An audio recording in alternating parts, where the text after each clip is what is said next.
40 Racewear, makers of the ultimate sim racing shoes and custom apparel designed for sim racing by sim racers. 40 racing shoes are engineered to connect racers to the pedals in a way no other racing shoe can, all the while giving you the comfort needed to complete those double and triple stints. Visit 40racewear.com and check out the latest sim racing products that let you connect to your sim.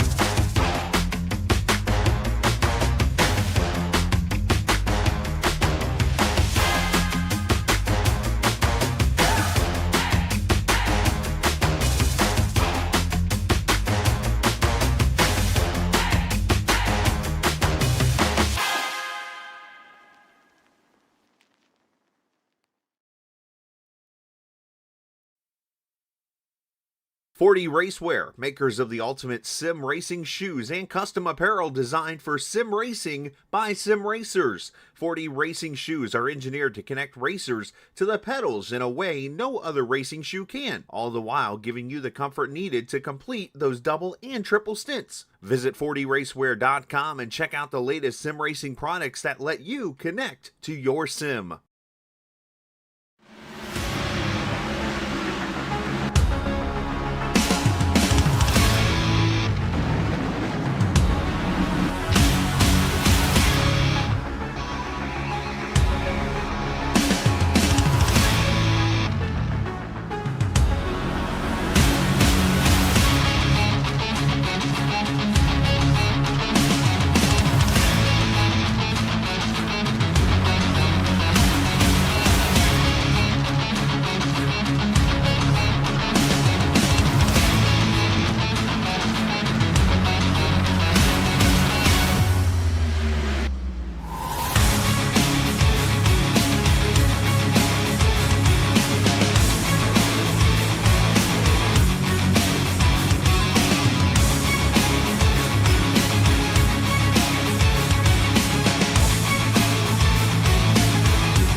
"40 Racewear, makers of the ultimate sim racing shoes and custom apparel designed for sim racing by sim racers. 40 racing shoes are engineered to connect racers to the pedals in a way no other racing shoe can, all the while giving you the comfort needed to complete those double and triple stints. Visit 40racewear.com and check out the latest sim racing products that let you connect to your sim.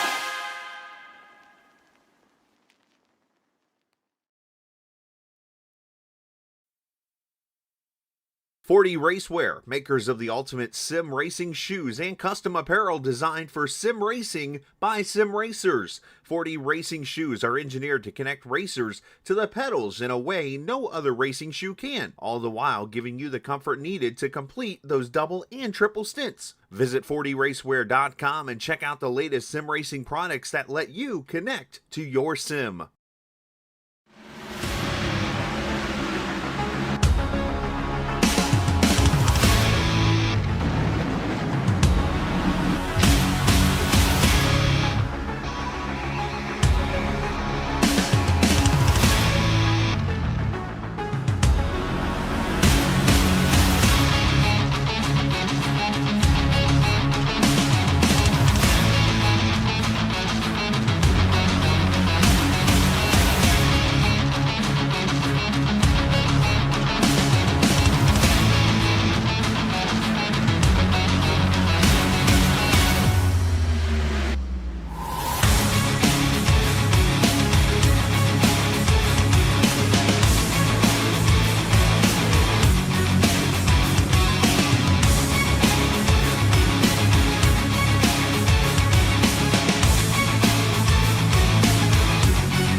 40 Racewear, makers of the ultimate sim racing shoes and custom apparel designed for sim racing by sim racers. 40 racing shoes are engineered to connect racers to the pedals in a way no other racing shoe can, all the while giving you the comfort needed to complete those double and triple stints. Visit 40racewear.com and check out the latest sim racing products that let you connect to your sim.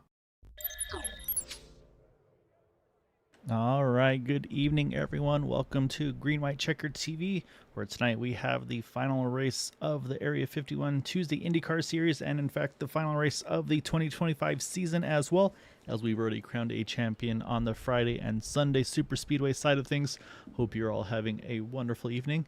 And Andrew, we've got a champion to crown here tonight, and it sounds like it'll just be a this season only thing, but I'll say just to add to the drama, add to the kind of who's got to finish where, double points here tonight at Indy. So normally that race winner, I believe it's 50 points. That means 100 points for the winner here tonight.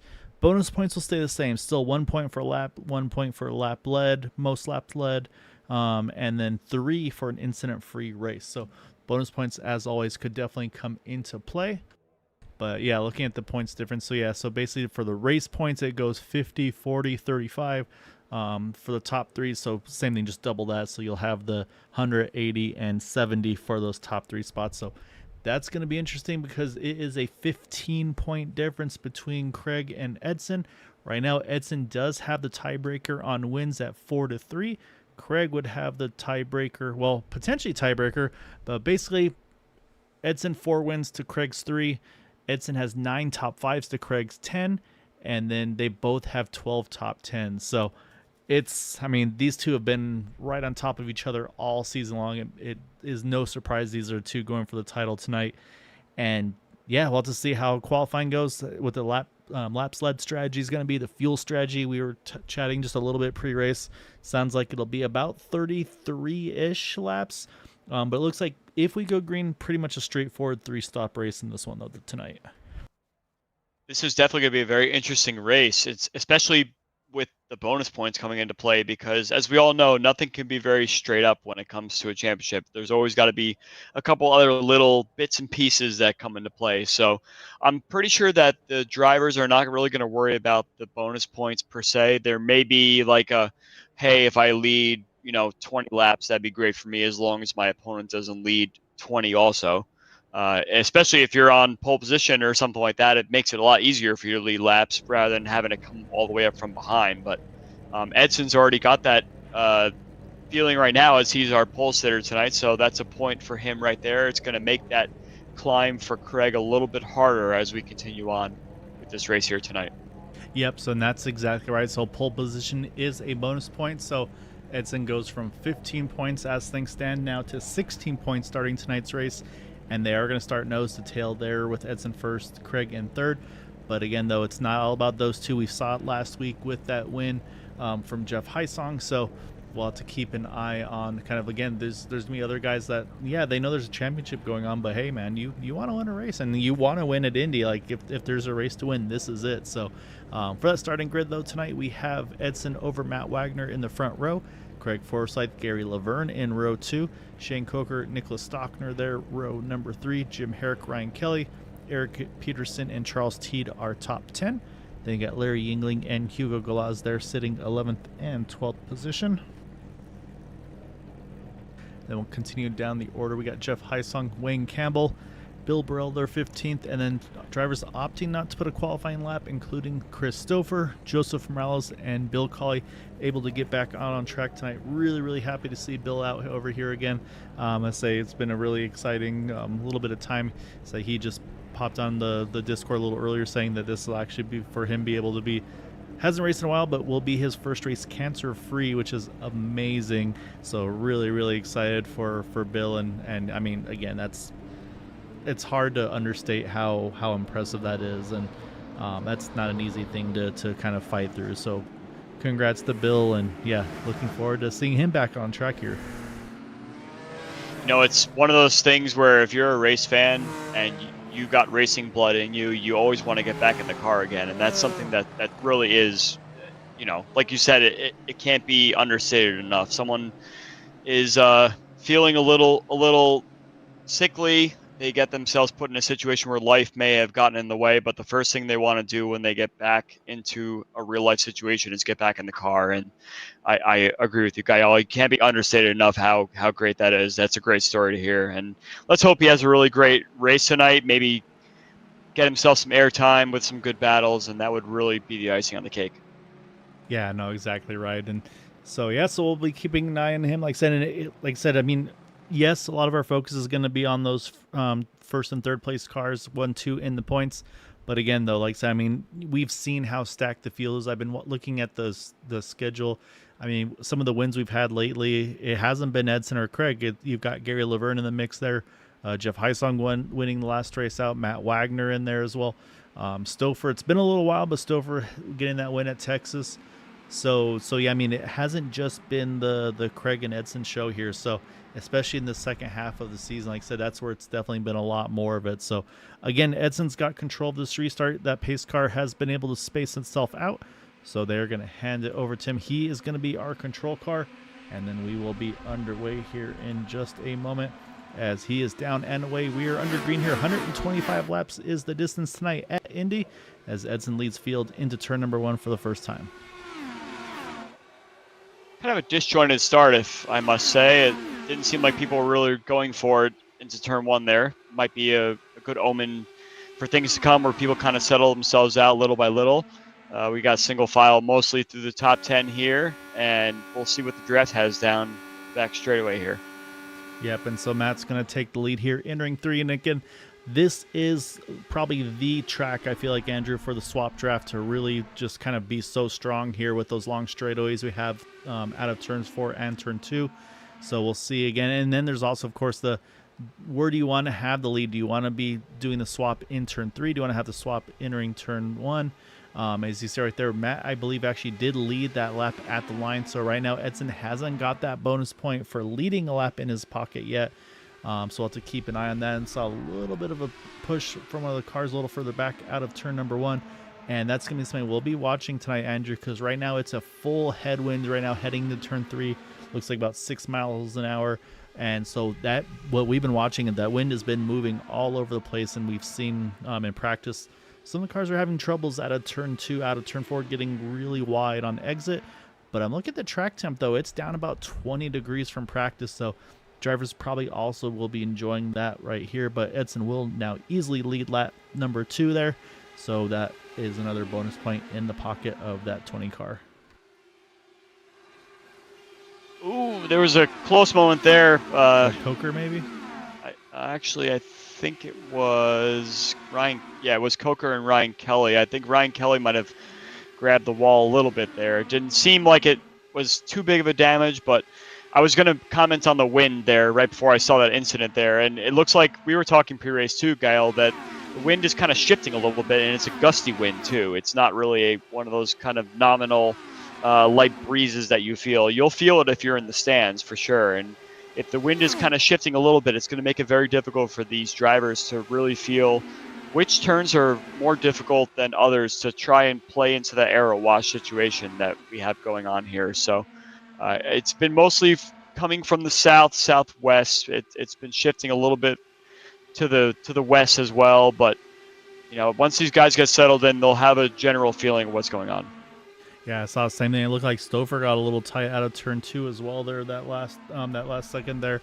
And yeah, right now, and this is something you can probably really speak to as well here, Andrew, is, again, you've got all this room on the front stretch and the back stretch, but you can see right now, you've just look at this line right now, you've got a full train here.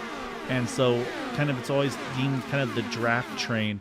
And so let's say you get a great run out of turn 2, out of turn 4, and somebody, and then you go a little to pass them, but the draft is still in front of the other driver. I mean, what do you do in that sense? I mean, is it one of those, like, I can try to pass, but am I going to lose that spot? Do you have to try to time it getting into a turn? What's your strategy there to try to make passes in the situation like this, where right now the field's kind of just nose to tail right now? Well, there's actually not much you can do in certain aspects. If you feel like your car is pretty strong, you could really try and set something up where you feel like you have the most draft and see if you can maybe scare someone off the line a little bit. but it's very early in the race to start doing anything like that. You kind of want to get a measure of who you're racing up against. So if you have a couple of guys ahead of you that are running kind of the same pace as you, the same kind of line as you, it might be best just to kind of measure them a little bit, save a little fuel in the process, and try and pounce a little bit later on when maybe they wear their tires out more than you. If you feel like you have a little something for them about, 25 laps in a stint or something like that, you can really try and make a run. So these are kind of the doldrum laps that we always feel, the laps where everyone's kind of feeling things out a little bit, not a lot of movement, hoping that the guy ahead of you makes a mistake, and a mistake in such a way that you're not going to get caught up in it, but you could pounce on it. You can see right there, I saw Stover make a quick peek to the inside. Oh, almost getting there got by Heisong, almost got Peterson there too, looked like for a second. I think he had to maybe even roll out of it there for a moment, because I've been kind of focusing on that 13 car, because Chris is one of the few that's been making moves early. You can now see Ryan Kelly looks like he's trying to work over Shane Coker, I believe. And again, though, like I said, he was able to get to the side, but then there's the dirty air. Ryan had to roll out of it. Coker able to kind of roll that top side. And again, not I would say the preferred line, but he had the clean air there. And I just saw Stouffer actually get around Peterson on the outside line. So I think 2 spots in that one lap for that 13 car. So I say you can see Stouffer's having to work hard, but he is starting to get there. And you can see right there too, Peterson, I think, had to go almost to a third lane. I think Heisong may have had a moment. He just dropped a couple spots there through 1 and 2. Or I should say through turn 1. That turn 2 right there. Looks like no damage, but maybe just a really bad dirty air that he had there for a moment. I'm actually watching kind of how the front of the field is behaving right now. And yes, it looks like everybody's, if you watch when we come to turn 1 next time, you'll see that everybody's sort of jockeying a little bit on the exit of the straightaway to see it, or exit of turn 4 to see if they have a position. But you'll see that especially 4th, 5th, and 6th, they kind of just get in line. You'll see it right here. It looks like they're kind of going for it. Actually, looks like someone got exposed a little bit on the inside there, and that's the Coker and Ryan Kelly fight, which unfortunately has now resulted in an incident.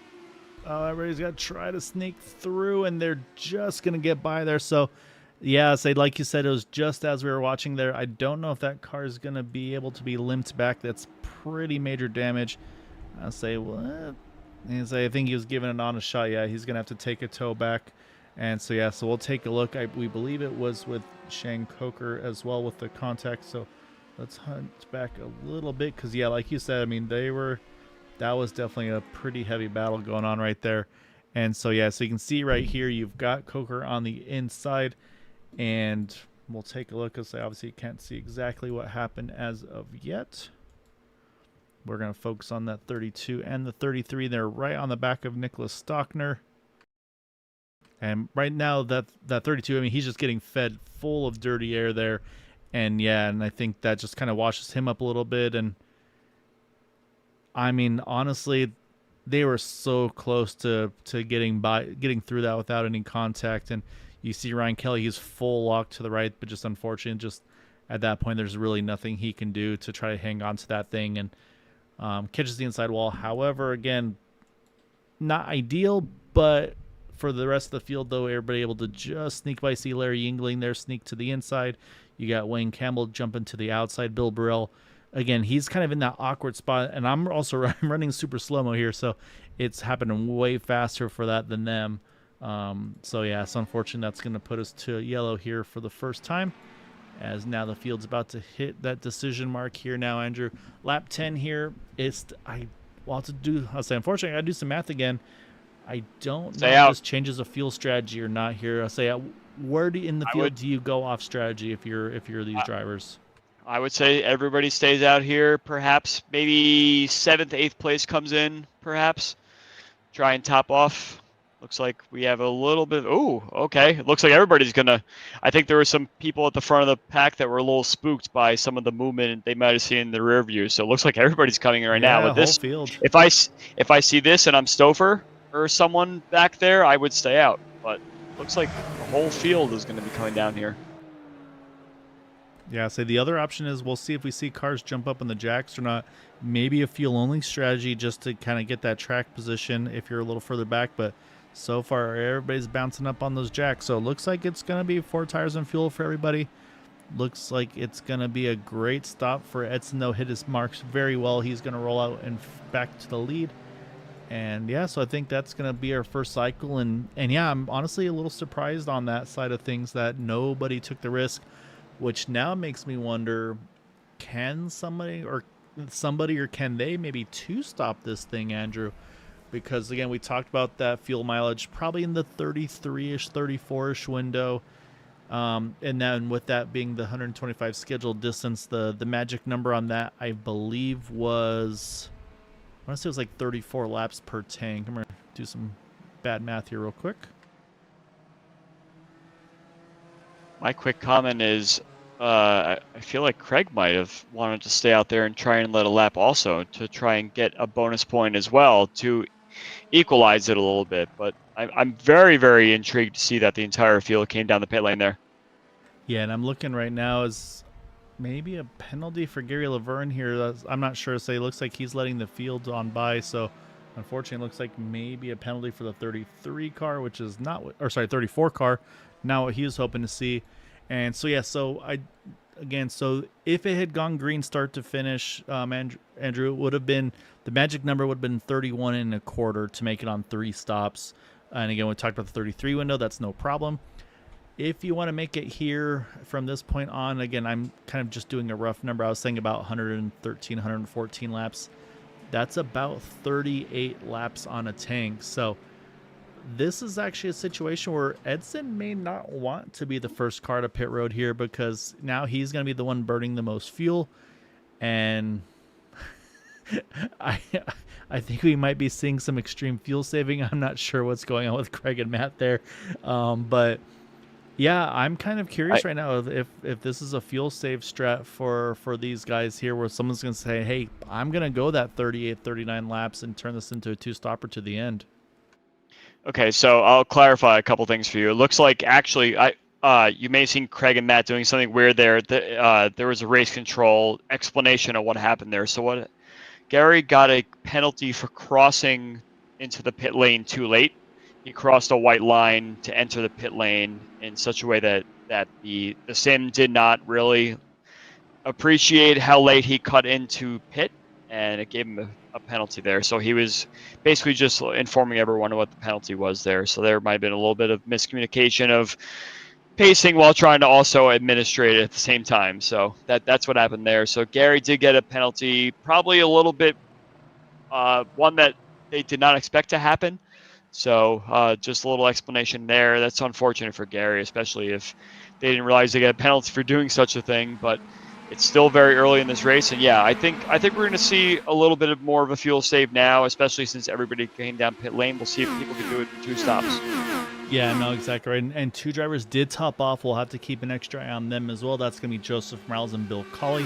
And then, yeah, unfortunately for what happened with Gary there, it did drop him probably about 10 spots before he was. So we've seen it is not easy to pass here. So we'll have to keep an eye on that. But now, again, now we're going to see the strategy here. Do we see kind of that leapfrog approach, or are we going to see Matt and Edson? Is Matt going to say, yeah, go on by here, Edson, just keep leading all these laps? And looks like the answer is no. Matt's going to go ahead and continue that swap track. But I think now, if I'm that 99 car, if you think you can make it on fuel, you are going to do exactly this here. We're going to hop on with him here, and you're just going to basically sit right on the draft of these 2 cars. You're going to get fed some dirty air in the turns, yes, but you're going to be saving a ton of fuel. And unfortunately, we don't get to see it, Andrew, but I'm guessing there's a fuel map going on in that car. And I say that's one thing I do wish we really could see, is what fuel map these guys are running. But then we probably have even more spies going on in the broadcasts and relaying things to the other teams, and it'd be too much like real life. It's definitely something that we would love to see, and we really wish we can see, but we can't. So we have to just speculate based on how the pace is going. And we're always watching the behavior of the cars, plus how many miles per hour down the straightaway they're going and everything like that. So it's all part of the game, right? So again, if we're talking about these bonus points at the start of the race here, and you get a bonus point for leading a lap, I do not understand why Craig hasn't done what he can to try and get himself up there to equalize himself from Edson. Edson's already gotten the bonus point for getting the pole position. He's already gotten a bonus point for leading a lap. So why doesn't Craig go up there and try and lead a lap? Yes, he wants to save fuel, but you could save fuel later down the road. It's only lap 15. So I think that it's kind of a missed opportunity here. And I'm wondering why Craig doesn't feel the need to really push it up here and say, I'm going to lead a lap. And yes, you may not pass me, and I may be stuck up here, but I'll pick it up later in the race when something else happens and goes my way. So I'm going to play devil's advocate on that one, and I'm going to say he's going to lead a lap. It's going to be on the strategy side of things where he's saying right now, all right, you know what? Matt and Edson, they've been swap drafting, and I say at some point we're going to get that green flag run in. They're going to wind up having a pit for fuel before me.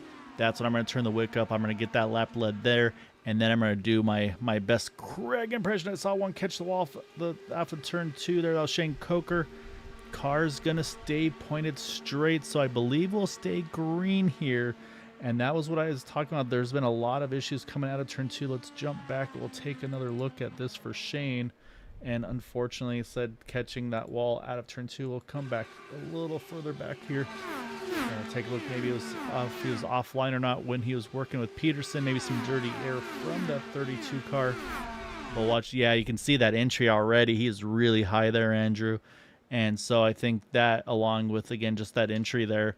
And so it all looks like it's going to be okay. You can almost see the car starting to curve back down to the inside. And actually, did I go too far back? I went way too far back. Wind is shifted northwest, Gael. That's a problem for turn 2 right now. It's gotten a little bit lower. It's down to it's down to about 4 or 5 miles per hour wind, which is not really too.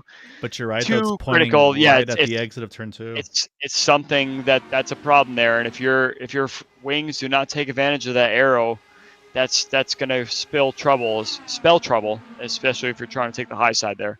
I'm watching Chris Stouffer right now because, as we know, Chris Stouffer is not anyone that's got fuel saving in mind. Yes, he's going to save fuel any way he can, but he doesn't want to save fuel in 13th place. He wants to save fuel in 5th place, which he currently is right now. So he could upset this pack up here, especially if he wants to get up front, show his muscle up here at Indy.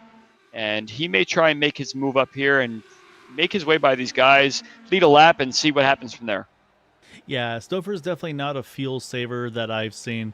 So there's those couple guys that are just like, you know what, I'm just going to race. The race falls where it's going to fall, and that's what it is. So Stouffer definitely one that I feel like would fit that bill.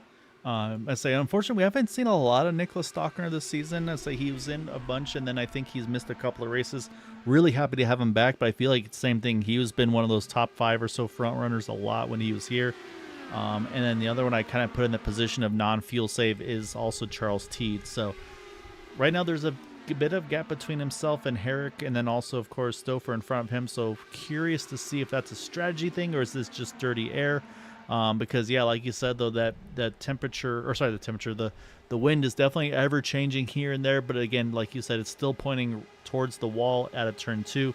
And so right now, that's where that car is going to feel the worst. It's going to just try to push you into that outside wall.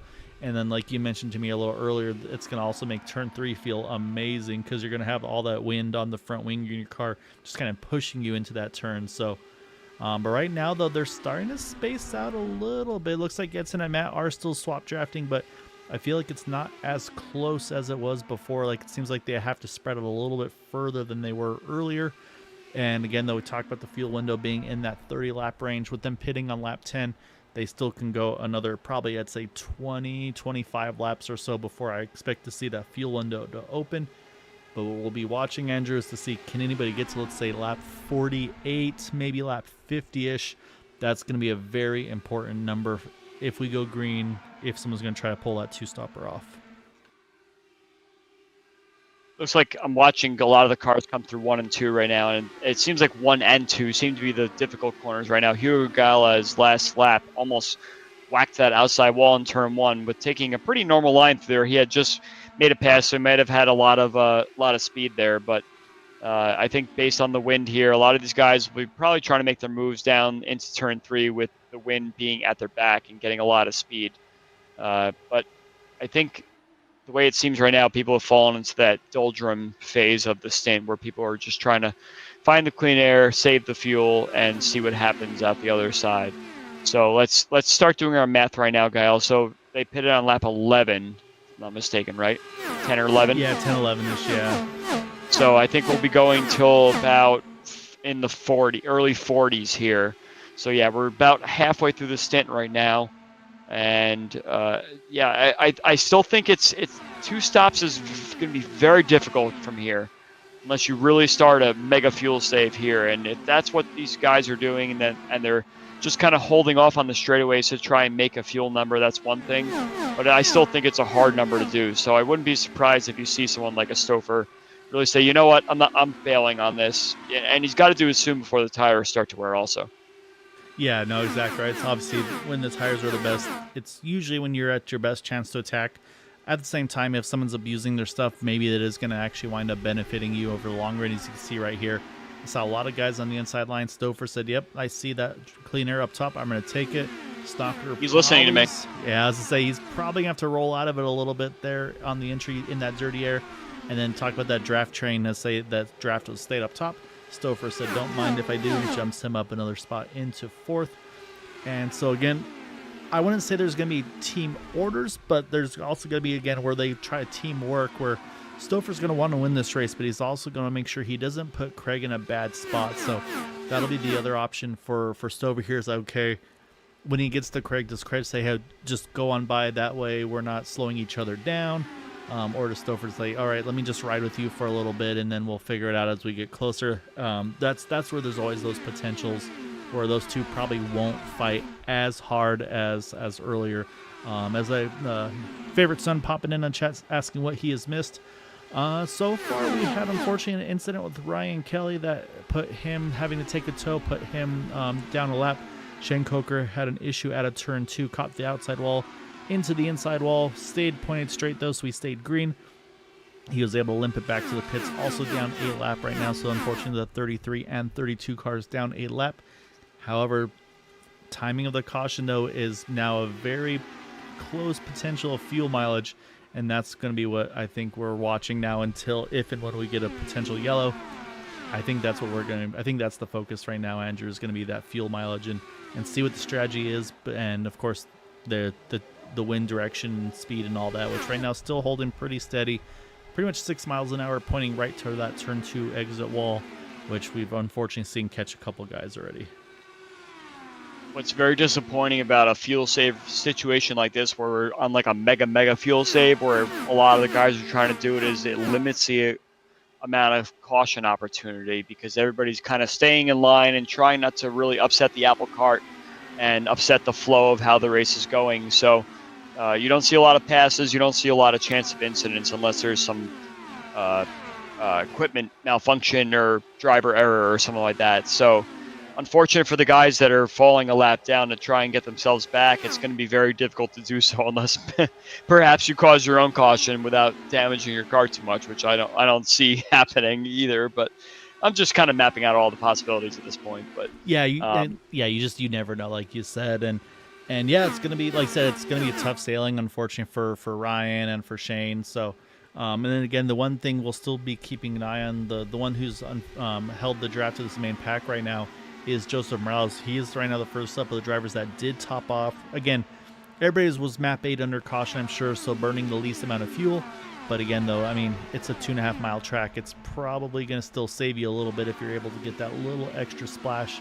So I like the idea from Joseph here to do that. So he's going to be another one to watch how far he can go on fuel. But what we can do, since we have a moment here, and I'm also noticing, I think Edson's decided to go a little bit more fuel savvy here, so I don't think he's trying to catch Matt anymore.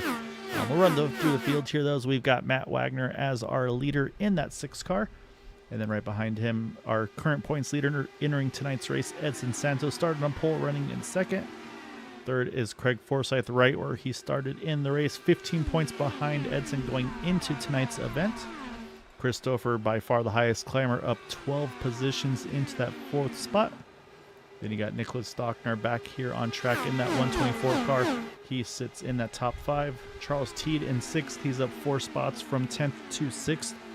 And then you got Jim Herrick of the 4D Raceware car. He is right now right where he started in 7th position. Mr. Eric Peterson right behind him in 8th, up 1 spot from where he qualified. Hugo Galaz he's been Mr. Fuel Save lately this season. We'll see if he can maybe kind of one-up Craig once more here tonight on the fuel side of things, potentially. So he sits in 9th. And then the kids' favorite car now this season here, Andrew, and that's that 67 car of Larry Yingling. Say we chatted pre-race, and he said, you know what, I had this number before it became a meme, so I'm sticking with it. So maybe it'll be a way to push it away with we just gotta own it. That's good. Yeah, I like that. So we'll see. I say Larry's been that number since I've known him. So, but yeah, as like I said, I mean, selfishly for me, Ryan Kelly, Larry Yingling, I've known them from the stock car side of things. Oh, I saw a big one. Yeah, Peterson. Maybe. Yeah, Eric Peterson whacked the wall out of 2. That's that wind that's kicking in there. That was a big lick off turn 2 there. He's taking the access road. A little bit here. So we'll focus on that number 32 machine. And we'll watch as he comes out of turn 2. I apologize that we caught it, Mr. Peterson, but oh man, yeah, that car just did not rotate. Yeah, that's a big hit. You look at the right front wheel there for a second. It kind of popped back out, but it was not happy with life. It looked pretty bad, yeah. But yeah, he took the access road there. Yeah, that's a fast repair, unfortunately, for that 32 car. And yeah, like I said, that's the wind right there, I think, and a little bit of dirty air. It's just, like I said, turn 2 is definitely the trouble turn right now. As you were going through the field there, I'm kind of cycling through the field to see how everybody's doing on their fuel save. And honestly, Jeff Haisong, last week's winner, or last race winner, he's having a really hard time right now managing dirty air up ahead of him. He had, actually, I believe it wasn't Larry, it was Gary Lovern was chasing him there. And he was kind of holding Gary off for a little bit, but Gary has now gotten by him, and now he's got Ryan Kelly breathing down his neck, a lap down obviously, but it seems like Jeff is having a really hard time trying to get through a lot of that where that heavy wind is, and I've seen him kind of skid off turn 2, skid off turn 4, so I'm wondering if that car is getting a little bit wild right now. Yeah, and it's like I said, I mean, we are on lap 32, so we're in the second half of the fuel, so the fuel's getting a little lighter, tires are definitely starting to wear too, so yeah, these cars definitely aren't going to be very, very point and shooty, if you will, but can tell you though that 36 car, I apologize, Eric Peterson is back out on track here. So now he's actually the first car one down as it sits, so he's actually ahead of Ryan Kelly. There's Ryan just a little bit further back down the straightaway, so that'll be that lucky dog battle we always talk about for some of our drivers. So right now Peterson has it. However, we're going to jump back though a little bit because we got to go now to Wayne Campbell, who is putting a lot of pressure on Larry Yingling. That would be for now the 9th position. Right now, Wayne sitting in 10th. Gary Laverne, you just mentioned, getting around Jeff Haisong, sits in the 11th spot. Again, lost a lot of spots from that pit penalty. Working and trying to slowly but surely another one. Close back. Oh. Well, it was Ryan Kelly getting by, but a lap down. Oh, but yeah. That lost another spot. Yeah, you're right. So, yeah, Ryan Kelly getting around Haisong. So, yeah, so unfortunately, Haisong going the wrong way so far in this run. Still up a spot net, though, into 12th. And then you got Bill Burrell right behind him in 13th. Got a chance to chat with Bill a little bit as well pre-race. Was a lot of fun chatting with him. And also big congrats to him. He won his split of the Suzuka 1,000-kilometer race with some of his teammates. So big congrats to him. I say, unfortunately, I couldn't run that one, but it's a really cool one for him to do. I did not get to run that one because my team was wrecked out in the first hour, unfortunately. Oh, no. So yeah, that's the downside of the team races at times. We got Joseph Morales there in 14th. Again, he's the first of those that did top off, so I still want to see what he looks like on the fuel side of things. Bill Colley, again, we mentioned, again, just the amazing news for him. Say his first race back in a while, but it's his first race back cancer-free, so big, again, congrats to Bill.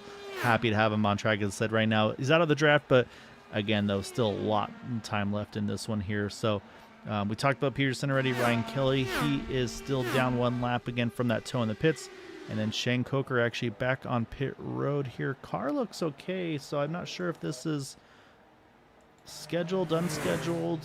We'll have to keep an eye, say, because the car looks okay. He's already used the fast repair, so we'll have to see if this might be a pit and disconnect potentially. But it looks like service being done to that 32. So, but with that, though, let's jump back to our leader because it has been this now, Andrew. It's been Matt Wagner leading the way, and I think Edson was looking at the fuel numbers and said, I got to back this down. And look at the separation we're starting to get to.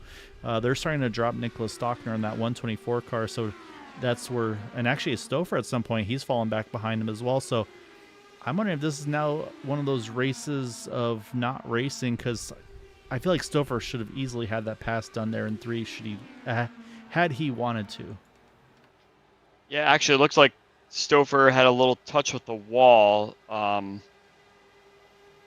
that led to that. Stockner was behind.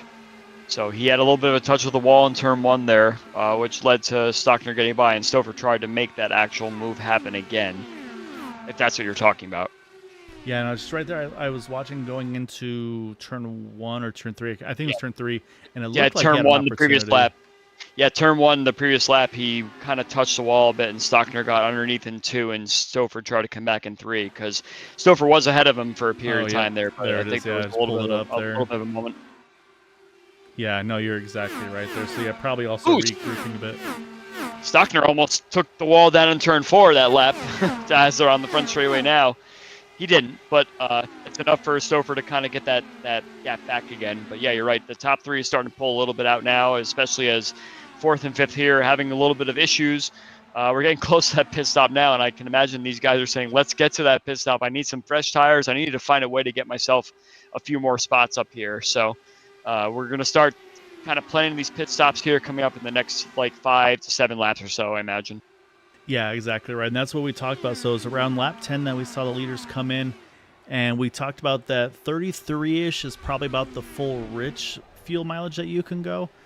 But we said there's potential that you could maybe cut a pit stop out of this, but you'd have to be very, very easy on the fuel. And that's, again, if you maybe could get to that lap, if you run 38 laps on field to get to that magical lap 48 or so window. So that's what I want to watch now, is see how close can someone get to that lap 50 mark. And even, again, if they can't make it there, but again, the least amount of fuel you can put in, then if there's that, again, it's all about if we go green or not, Andrew, but then maybe just taking that smallest little splash of fuel at the end of this race. So it's going to be very intriguing what the approach is going to be. We know at this point, we know for sure Matt's going to be burning the worst fuel of everybody, because now he's been leading for this chunk of laps. However, I think second in that sense is going to be Edson, though, because he's been swap drafting with Matt for a good 20-ish laps or so, and it's only been the last 5 or so laps that he's decided to roll back behind him and save. So, yeah, this definitely a big strategy call right now in this race. And then it's going to be, like I said, it may not just be Craig. We might see Stockner or Stouffer, Teed, Herrick. We'll have to see who can go how far on fuel. Like I said, it was always Craig was Matt's my fuel coming guy. All right, here we go. Matt's first one in, and Matt is going to be the first one pitting. I think this is early. I think this is him saying, I can't make it, so I'm just going to split it evenly here. Well, this leaves the door wide open for Forsyth to do something against Santos right now. Matt was kind of up there a little bit. Yeah, Matt was kind of playing a little bit of a dirty air situation for Edson and Craig, being the third car back. But now Craig has an opportunity to say, hey, I saved enough tires. He was starting to actually kind of be right up on Santos's rear wing for the last 3 or so laps. So I wouldn't be surprised if Forsyth really tries to make a move here to get ahead of Santos, and then try and up his pace a little bit and push Santos into pitting. And this one I'm going to watch too is going to be as well as how I want to watch the pace. So last lap, Edson ran a 41.58. We'll see if Craig's going to go. Yep, there's the move you just talked about at the line. I think Craig just had it there, so I think that's a bonus point to the 99. But I was going to ask about the lap time, though.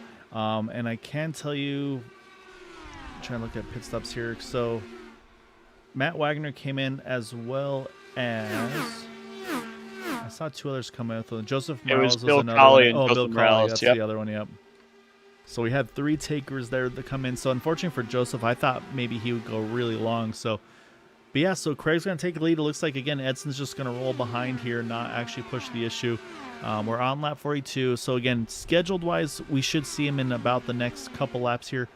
But I like what Matt's doing here, actually, because you're going to have to be aggressive on the fuel save. And what Matt did there, as Jeff Heisong is going to come in now in the 18 car.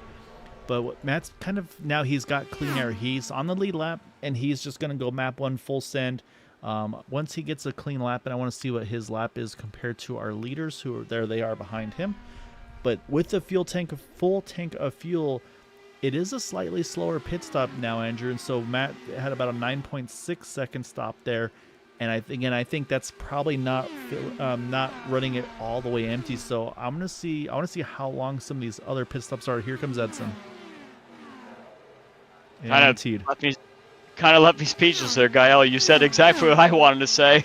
I was thinking about how the strategies were going to play out, and I agree. I had mentioned it when we went back green again, that this is going to be a very, very hard fuel save, and I don't think that everybody's going to be able to do it nor want to do it. They're here to race. They're not here to just sit here and ride around and sit in a line for a period of time. So Matt was one of the first drivers to say, you know what, I'm not doing it. And that is very much like Matt to say and do. He'll want to try and put the race in his own hands and let the chips fall as they may, which makes a very great later on in the race situation should a caution come out for us to talk about. Yep, here comes a few more. There's Stouffer's in, Hugo's in. So I think this is probably eliminating anybody making that window. This is all. Yep, I was just going to mention that as well. Everybody's bailing now, and the earlier you bail, the better off you are. So Matt's in a spot now where he's made his own fate. Jeff Hysong, Joseph Morales, those guys have kind of made their bed, said, you know what, I'm not doing it. But there's going to be some other guys that do it. I think you got to make it to 47 or 48 to try and make this really happen. And, yep, everybody's pitting now. Everybody's calling in their pits right now. So we're going to see the whole field bail on it. They bailed too late. Advantage Matt Wagner.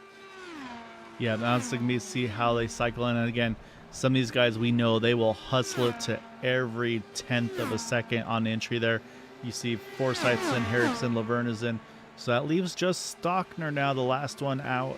And again, that was him pitting. We're on now lap 46, so he's close. But like I said, there was a few drivers that I thought I would expect to see go long no matter what. Some of those would have been like a Hugo, like I mentioned, of course, as well. Because I would say, for me, some of them, it's like, you know what? I'm just going to take the huge gamble because I'm not in for the championship. I just want to try to win this race. I'm going to do something different. But yeah, right now that is the plan. So we'll wait and see where everybody cycles through. And I think Stockner is, yep, here he comes. He's going to complete our pit cycle. And we'll see where the field lays out here after that. So this will complete everybody. And I got to say props to all these drivers. Well, no, I'm not going to say yet because I got to wait for it to cycle. But now let's go over to the pit stops. There's Matt, there's Edson, and here comes Craig. And I think Craig is safely going to tag along with these guys.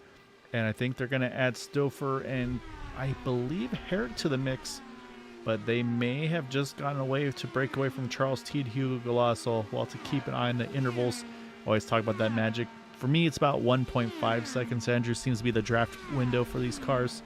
And then Stockner's down and away. And so now I can say it. Everybody in and out of pit road there, Andrew. No pit penalties for speeding. Great job by all those drivers. I agree. That's a great job, especially as it got very hectic. And I'm sure a lot of these guys had to change their strategy from one lap to the next. And that's always very difficult to do, especially if you're kind of like in a mode and in a step saying, okay, turn 1, turn 2, turn 3, and just doing your simple motions and everything. And it's like, oh no, I can't do this. I got to change right now. And that can cause a lot of haste and cause a lot of mistakes. So yes, absolutely a great thing to see that nobody got some pit penalties. But yeah, I think you're right. We have the top 4. I'm actually a little shocked that Matt Wagner didn't get away faster. Yeah. And I think Edson had managed to grab a draft from someone that kind of propelled him back up towards where Matt was again. But we do have a breakaway here. So we have the top 4 breakaway. Herrick is hanging on by a thread right now, and I think that he will catch up, but I think that the guys behind probably are done for. Yeah, so we have a top 5 here right now. Yeah, Teed and Hugo, they got to start working together here. I feel like they've been trying to get the swap draft going. It just hasn't worked successfully for them. But yeah, looking at lap times, though, I believe Herrick is just about there. He's about a second behind Stouffer. And again, still a long ways to go, but also we got to say, though, great showing right now for that 4D Racewear group because you got Craig 3rd, Stouffer 4th, Herrick 5th. So again, they're having a great run as that organization all together. But man, right now, this is a gaggle, and it seems like I said, they need to organize. They got to figure out, okay, what are we going to do? How are we doing this right now? Because what they're doing is not working. They're about 0.4 of a second slower than Edson was last lap, and that's without swap drafting. So right now, these guys got to figure out, where do you position yourselves? What do we need to do here? And just, again, I don't hear the drivers communicating. I know you heard them calling pit stops and everything, but this is where Teed and Stockner, Hugo, someone say, hey, let's get organized. Let's start swap drafting. Let's try to close that gap back up because it was a 41.63 for Edson. It was a 41.68. Now they've settled just about back in. But again, though, I think you've got to start swap drafting to try to bring that gap back down. And it's going to burn more fuel, but it at least gets you back in that main pack if you can do it well. Meanwhile, back up at the front, we're done fuel saving. It's They're Stouffer swap drafting. time. They're Stouffer's wasting no time. He's like, okay, you guys don't want to save fuel. I'm going to start really plunging my way forward. So he put the move on Craig in turn 1 last lap, and Craig said, go for it. I know this is your time. Looks like he's getting ready to do another one right now. Yep, Edson just rolled out of it. He's going to 2-for-1. Yeah, this is what we know Christopher does best. Very, very predictable. No one's saving fuel anymore. He wants to be up front where he knows he's comfortable. So not very surprised at this move here. From 4th to 1st, Christopher is now your leader. Yeah, but I'm saying this is now where we're probably going to see again that swap draft start to switch again here. And so again, this now puts it in an interesting spot for our championship too, where you've got Edson sitting now in 3rd. He's able to save fuel between the two of them. Craig right on the rear wing of him there entering turn 3. And again, looking at the wind, it's picked up a little bit, Andrew. It's now 7 miles an hour, pointing right at that turn 2 wall on exit. So now Edson's going to be in probably the most dirty air he's had all race. So he's got to make sure he's on top of his buttons, his adjusters, and make sure he's not going to kind of get that aero tight that we've seen. So we'll have to definitely be keeping an eye on him along with the rest of the field. But yeah, right now though, that gap is, the swap draft is working extremely well for these two. They just ran a 37 for Stouffer, 49 for Matt. Teed was a 56, but it looks like you can see now they have started to get that organization on the swap draft going here. I think they decided that Stockner and Teed are going to be the guys that run this. It looked like there was Hugo was in there a little bit, and then Gary Laverne was in there a little bit, and they both said, you know what, I'm not getting involved. Maybe they can go back to doing a little bit. You know, Hugo likes to save fuel. Gary likes to save fuel as much as they can. Nothing that's too crazy to make it on any amount of stops, but they probably feel a little bit more comfortable letting off on the throttle, entering the corners in that dirty air. So let Stockner and Teague go for it. But those are two guys you were even mentioning before that seem to be the main guys for this job that can try and catch him back up. So let's see if they can get this organized and see if they can start to catch that group up ahead. Yeah, so the problem is they got two that are also very good at it working together now with Matt Wagner and Chris Stouffer. And so, like I said, you've got that 5-car breakaway now with Stouffer, Wagner, Santos, Forsyth, and Herrick. So, and it's about a 5-second breakaway over these two. But you can see, like I said, they're going for it here. They're trying to do what they can. And it's the same thing. They've got 6th all the way to 12th position here working together. So they're still, again, I mean, you're fighting for just about a top 5 in this race as things run. And then we're going to start to get to that strategy point at some point in this race again where we know we're going to be short fuel for a 2-stopper, but it's going to be very little. Then it's going to be all that question about tires versus fuel. What's going to be more important? And Andrew, you can probably speak to this. I know usually it's pretty much a no-brainer. You take fuel, you're taking tires too. If you're taking 3 gallons of fuel, let's say, I'm just throwing a rough number out there, but let's say you're taking a very small amount of fuel where you'd be waiting if you take tires. Is it worth that risk? Because again, you're going to have hot, greasy tires when you come in and out of pit road, or is it worth the extra couple seconds, maybe just for the extra grip you get on that exit? I guess it depends on when you actually pit for that last stop. I think the way things are playing out right now, we're going to have about a half stint to go. So if you have a half stint to go, I would say let's take the tires, wait the extra couple of seconds for it because it'll pay off later. But if you were only going for a quick splash, let's say 8 to 10 laps or so, I would probably risk not taking tires and see how it plays out. Because let's do the math right now. So we're going to pit probably around like lap 72 and then maybe lap 105 or so. That leaves about 20 laps. So I think that we're going to be in a spot where we're going to take tires here. It'll be long enough. But at the same time, you can change your strategy a little bit, and instead of waiting for the fuel on the last 2 stops, maybe split your fuel. So maybe you take about, 15 gallons and then another 15 gallons till the end of the race. But what exposes you there is if there's a caution and you don't take enough fuel and everybody pits together, you'll be waiting for the fuel at the end of the race, whereas people may come off the jacks quickly and leave you. So it's kind of a risky strategy either way. You kind of have to decide what you feel more comfortable with. No, it's going to be very intriguing. And then, of course, this is a track. It's almost always you pit as late as you can. You don't want to get trapped a lap down. Thing is, the top 5 here, they can pit and not lose that lap. So then then you have a whole other thing to worry about here, Andrew. Do you pit early? Do you pit late? Because if you pit too late, there's a risk of a yellow coming out. You get trapped behind everybody that's already pitted. I mean, do you run? I mean, do you run both of these stints backwards now? Where it's like, okay, we're on lap 58 of 125. I can make it if I pit at this point, or do you save that maybe for just for the final stop only? Well, keep in mind, this is a track where you could pit and not go a lap down. So it's definitely something you can play into account. This isn't your Las Vegas or Texas kind of track where you pit, you automatically go a lap down. So you could do something a little crazy and try and go off strategy, but you also need cars around you can work with. Because if you're just running out there by yourself, you're not running the quick lap times that you see these swap drafters doing right now. So it's almost as if it's better to have a teammate to do it with you. Say, okay, let's go early. We're going to do something a little bit wild here.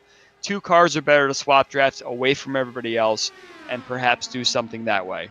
I will say, Gael, I'm taking all sorts of notes from everything I'm saying as I'm racing the Indy 500 and the Classic IndyCar Series this upcoming Sunday. So I'm trying to prepare myself for all opportunities as well for this situation. Yeah, no, it's like, yeah, build that notebook up. And so you say teammates, and immediately I look at the 99 car because he's got 2 in this main pack here.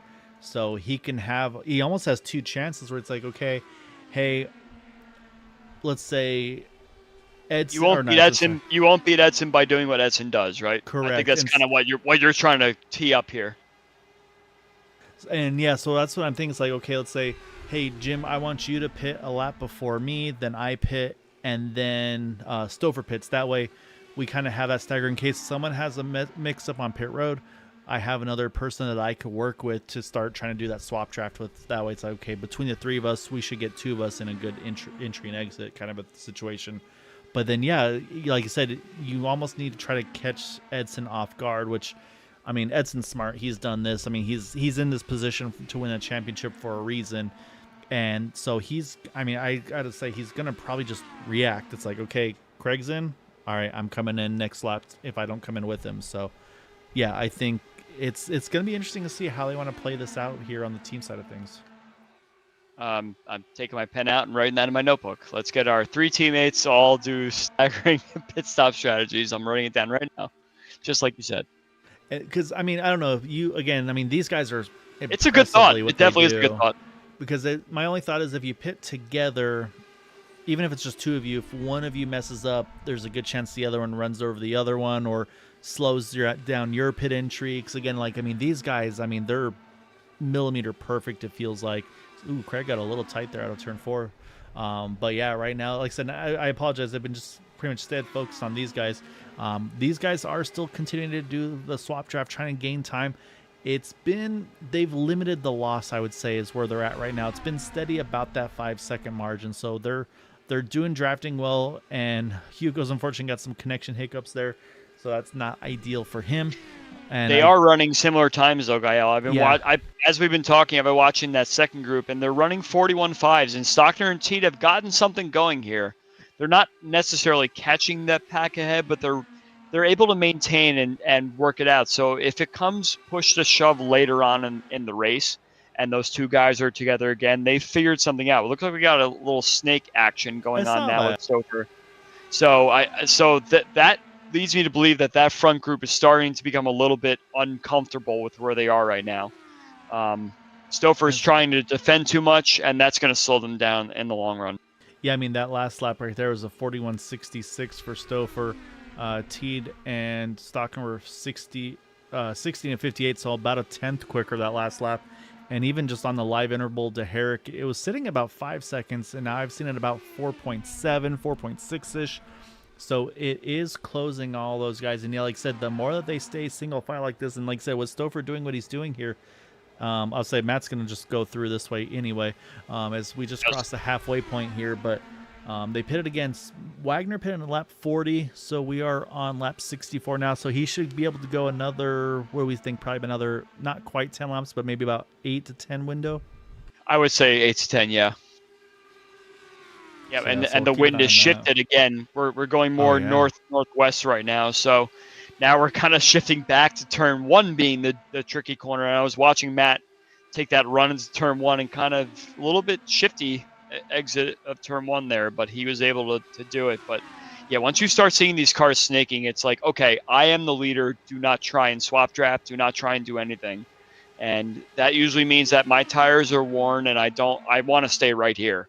Yeah, so But maybe all that does is lose Stouffer's time till the car's behind. Yeah, so maybe Stouffer's starting to feel the tires. He maybe abused them a little bit trying to get to the lead, where he's like, I need that clean air. But I mean, you can see it now too, where third on back, Edson, again, maybe by choice, but he's still a couple tenths off of Matt Wagner. Craig's almost about a half a second now off of Edson as well.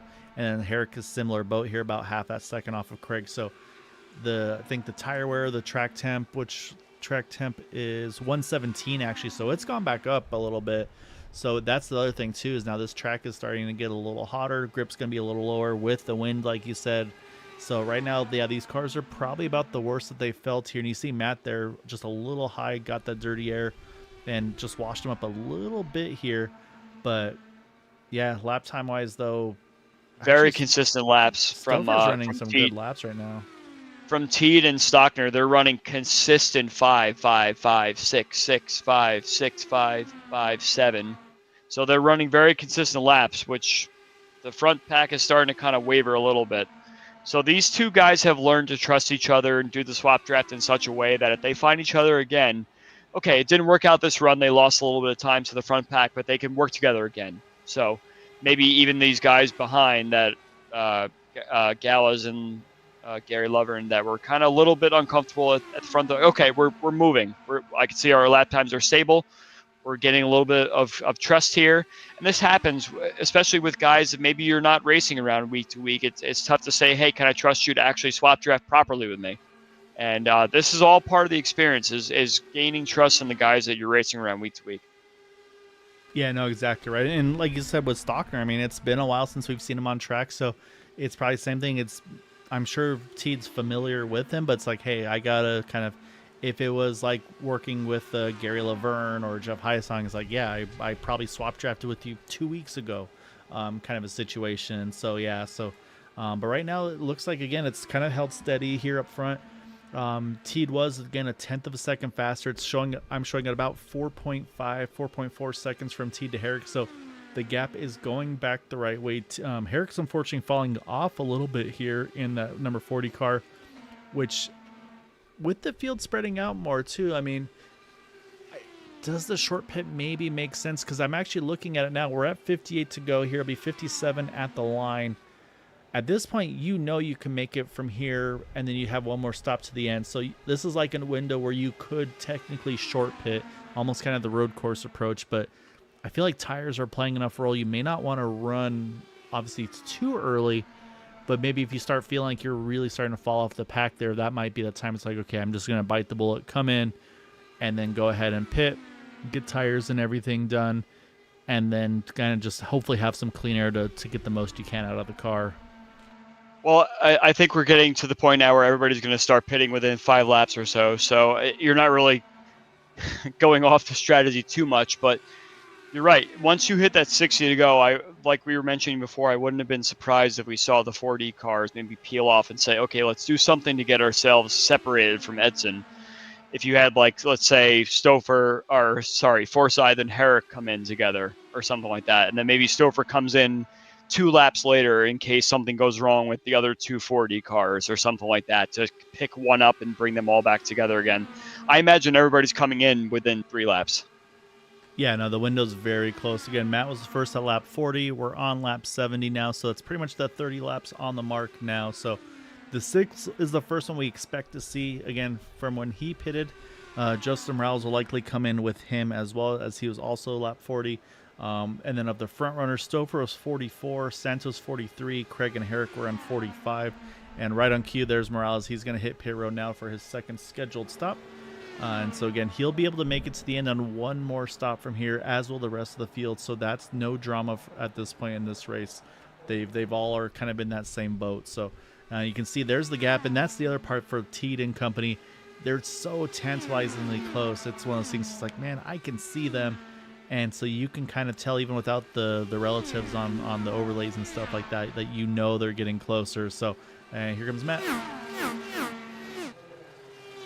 It looks like I still am impressed of how Stockner and Teed are running consistent lap times, 41.5.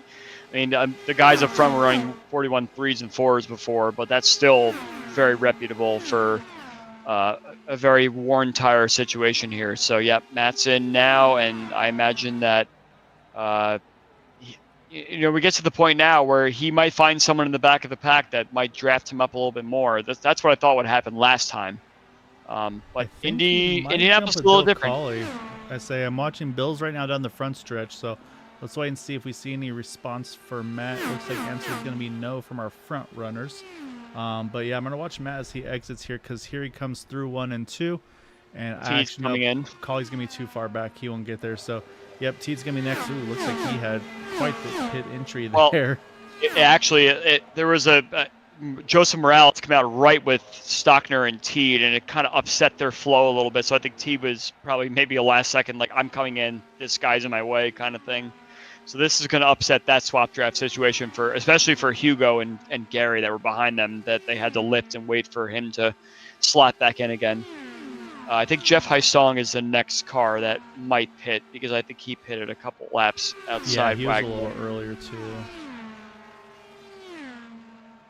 So we'll keep an eye on that 18, see if he makes that sharp left. And yep, right on cue, like you said, Andrew. Here he is now.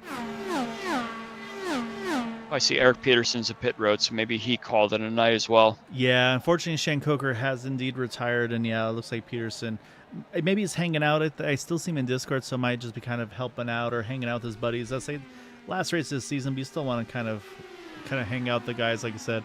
Didn't even mention for Teed. All right, so we're gonna watch Stouffer, and Teed came out right behind the leader, so we'll see what that does here. So we'll watch the just Stouffer. Yep, just Stouffer coming in by himself. And so we'll see, do we see maybe, like we talked about, maybe we see that overlap where we'll see Stouffer, then we'll see Herrick, then Forsyth. But here you go, Forsyth wasting no time. As soon as he had the opportunity, he's going to try to get ahead of that 20 Vets and Santos. And right now, I'm going to say the most laps led isn't going to go to Edson the way things have gone. It's probably going to be between, I would say, Stouffer and Wagner. And there you go, Craig's kind of protecting the inside like you talked about, where it's like, hey, I don't want you passing me. And it looks like Edson has no issues with staying in line there. So, again, this time by, it's going to be 50 to go. Nobody can make it to the end from here on a stop. Everybody's going to make a second stop in this race, but no takers. I would have, if I was Jim, I would have pit there, because Teed is all over him with the fresh tires, and it's doing these front guys no favors just having someone on fresh tires right next to you. You're just going to lose pace and lose time. So, a big miss by Herrick there. I think I would have come in and just said, you know what, I'm coming in to get fresh tires. There's no need for me to stay out any longer. Now he's just going to lose time defending and lose time to the guys up ahead of him. So Teed's going to try for it, not really going for much as he's a lap down now, but he has every right to fight for his lap back. If a caution comes out, he knows the guys up ahead of him have worn tires. But, yep, if I were Herrick, I'd come in right now. And here comes Edson, late entry actually for the 20. Maybe he's trying to see if he could catch Craig off guard there. And a little lockup right before the cones. Looked like a nice clean entry. You see Hugo, I see Larry, I see Ryan Kelly all coming in together. And you mentioned for Charles Teed, this is huge for him. Oh, do we have Jim tried to hang it on the outside, and I mean, it was net code for sure, but again, you're fighting someone with fresh tires behind you, is trying to make their way forward. I don't see a caution yet, but no, Jim is going very slow down the back straightaway, but there was definitely an incident there. Yeah, so we'll back it down here as we come through once more. So yeah, so here's, and those, you called it on the tee there, Andrew. And a lot of net code, unfortunately. But yeah, you're right though. I mean, if he had said, you know what, I know he's on fresh tires, let me just go ahead and get in and get my tires done too. But yeah, so he kind of got stuck up against the wall, but you'll see he does pull it off, and then he's just able to keep that car rolling. And honestly, it looks like he's going to be okay. And again, he's in communication with his teammate in the 99 car, because right now Craig's the only driver in this lead pack that is yet to make his scheduled pit stop. And so again, and there you go. That was exactly what I was afraid of. That was the last thing this 99 car wanted to see. And that is the caution coming out, because that is going to wind up making him fall behind all of those cars that just pitted. And so it may not be as many as I thought though, but I think he's going to go from first to about sixth, if I'm not mistaken. As Stockner actually trying to find the incident. I think it was Herrick, that either had to tow or if something happened. So let me go back. We'll focus on Jim here. And I think the car may have not been able to make it out. Yeah, he tried to park it, but I mean, he's a mile off the track, but unfortunately iRacing still throws it as a yellow. So same thing. That's what a shambles for the 4D guys. That's the worst thing that could happen. Opposite of what Craig was looking for, because again, like I was saying, he was the last one to have not pitted yet of that lead pack here. So I'm looking at timing and scoring. Stockner had to pit entering a closed pit just because I think he was out of fuel. So I think he missed his box also on top of it. Yeah, it did look. Yeah, I think he won't. I think he'll be okay with that though still. But what I'm looking at is what should happen is I think Craig will wind up restarting probably about 5th, I think.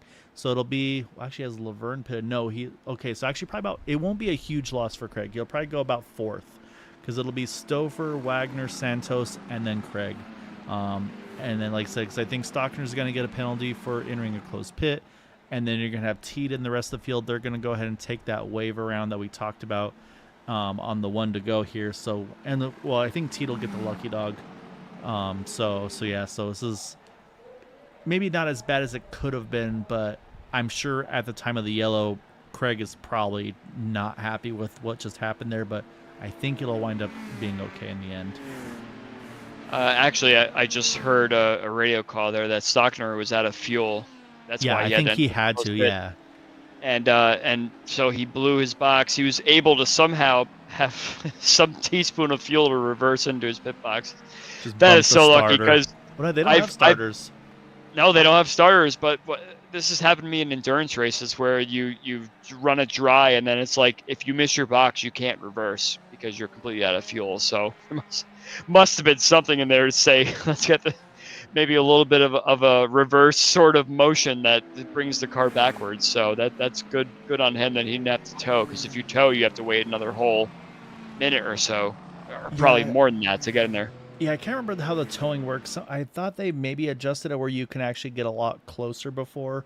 But yeah, you're right. I mean, either way, though, you don't want to have that stress. So, so do you need to mention, though, it is Charles Teed who got that wave around. You can see him catching back up to the field. So when it cycles around, you're going to have Stouffer as our leader. Matt Wagner's going to be in second place. Stouffer pitting at 74, Wagner 71, Edson 76. And then, of course, a couple laps later, caution comes out. That's Craig Forsyth at lap 79, along with Gary Laverne. And then Nicholas Stockner, of course, pitting under yellow as well at lap 78. But I think for Laverne here, for Stockner, I think he's actually going to honestly not lose out of this. Because what you're going to have right now is you're going to have a huge chunk of cars right here take the wave around on the one to go. I believe that's enabled still in this Indy series. So we should basically see from Hugo all the way back to, I believe, probably Bill Burrell all get these laps back. So you see there's 57, 67, 18, 60, 42, 21. And then it's going to get us over to the 13 car. So those are going to be those guys that are going to swing around the pace car, get one of those laps back. And then that's going to hand it over to Stover, who's going to become our control car on this restart. And Andrew, pit window opens in about 15 laps here. That's a big window now. You can pit basically with 30 to go, or you can pit with 15 to go, roughly. So a lot of strategy now can happen in this potentially final run. I don't know what the strategy is here from now, Gael. I'm trying to figure out what the best thing to do is, but it's all going to really unfold after about 15 or 20 laps or so of how the stint goes. Do you want to do the early pit or do you want to pit later? And I think, especially for Craig, it's going to be based on how he restarts. So we'll have to see how it goes from here. Do you want to address a fellow member in the chat here asking what he missed? Hopefully he's still watching, because that one he did peek in a little earlier in the race. Now's where I did that quick little recap. So if he hasn't watched at this point, it's on him. But plus it's my brother, so I can't give him too much love. But yeah, no, this is gonna be intriguing. Like I said, I think especially with what just happened to Herrick, that makes me gun shy. I don't want to wait. I think once I'm safely in the window, I think I want to pit. So either way, though, we're underway here. Stouffer's grabbed the gear and he is underway as we're going to restart this thing, Andrew, with 44 to go. as it's going to be Stouffer over to Wagner over Santos, Forsyth, Laverne, and Stockner. And then the rest of the field getting that wave around. They're back in this main pack as well. So with all that happening, we've now got 13 cars back on the lead lap. Collie and Kelly, right now the 2 drivers 1 lap down as things run. What a tragic restart for Forsyth that was. Look how far back he is from 3rd place there. I'm not sure what happened there. If maybe he just didn't restart where he wanted to, or had to check up or something like that. I kind of missed it actually. But it looks like he's catching back up again. He's actually made up quite a lot of ground compared to where he was about a lap ago. Yeah, I mean, so he's okay. He's right back in the mix. Yeah, so as long as you don't fall out that second and a half again, it's kind of what I always wind up pointing at as the distance. But right off the bat, though, Stouffer and Wagner wasting no time, going right back to that swap draft that we've been talking about. And again, I think just at this point, you got to make it one more stop. There's no point saving. I mean, like I said, keep the pace up, see if you can spread the field out and kind of do what they did last time. Try to settle it amongst yourselves, because they had that 5-car breakaway after that first pit stop. So, and then then it's just going to be again who's going to blink first, hit pit road. And again, Indy, I think pretty much the Indy and Pocono, I feel like, are the few that you can pit without losing that lap. So that opens up that window to short pit, because like you said, if it's a Texas or anything like that, you're waiting as long as you physically can. Now you've got another option, and it just makes the strategies all the more confusing. So I want to make sure I get the correct laps. Okay, so everybody pitted on lap 79 into 80. So a full stint will get you to about 113 or so. I could see people running a full stint just to try it out, maybe get a couple of cautions along the way that maybe they don't need to pit again. I think we're going to see one more pit stop from everyone, though. That's a bit of a stretch. Yeah, no, nobody can make it for sure. But we do have a really big range, though, Andrew. Sorry. So I'm looking at the lap I was going to say really quickly, the last 2 or 3 times I tried to predict that everybody would stay out or pit early, everybody stayed out as long as they possibly could. So I'm going to go against the curve this time and say that everybody's going to stay out as long as they possibly can and pit at around like lap 110 or so. Yeah, and then it'll be do you take tires, do you take fuel only? Because again, so Matt Wagner pitted lap 71. Behind him, Christopher pitted lap 74. Edson Santos was 76. Craig and Gary Laverne lap 79, 78 for Stockner, and then everybody else that had to take the wave round, they were similar situations. So like 72 for Teed, 76, 76, 73. So really the best drivers on fuel as it runs are Craig Forsyth, Gary Laverne, who pitted the latest on fuel. So like you said, they could run long and then just basically save this whole run until the very end and take the least amount of fuel, maybe just do that splash and go potential. Or maybe someone tries again, pit early. If you're Matt, you say, hey, you know what? I got to pit way before everybody else. Let me try something different. I know I'm not going to lose a lap. And then it's just because I'm also looking at who's behind him. He's going to have Stouffer. He's going to have Edson. Will Edson actually want to swap draft with Stouffer after Matt pits? Because then maybe Matt will actually be in a speed advantage, because like you said, you probably need to have a swap draft partner for that short pit strategy to pan out the way you would hope it would. Well, it won't matter because caution is out, and it's Jeff Hysong, last week's winner, involved, as he's going to try to loop this car back around, get it back to pit road. And I believe it may be Bill Burrell. Yep, Bill Burrell also involved in this one. He's trying to get that car pulled off the wall. So far, just completely stuck, though. Somebody's going to get it hooked in. I think, yeah, that car just, it won't turn left. He tried, and he's got the tow. So unfortunately, this is going to be on Jeff, I'm afraid. All right, we're going to go back, and we'll take a look here. So make sure I have one comment to make after the incident, however. I think I may have gone. Let's go a little. That should be about. Oh. Did I miss something here? Watch it from Jeff. Oh, yep. Well, we see Jeff catch the wall there out of turn 1. Oh, he tries to save it. I mean, at this. That's just unlucky, honestly. Jeff, he lost it. Like I said, he caught the wall there coming out of turn 1. I mean, he had that thing locked down all the way, but again, these cars going 210 plus, and unfortunately, just Bill was just kind of wrong place, wrong time. Didn't quite. You're kind of guessing at that point where that car is going to go. So that's going to put us under yellow here. And now, Andrew, with this caution, or 38 to go right now. Stay out. They're going to restart with stay out.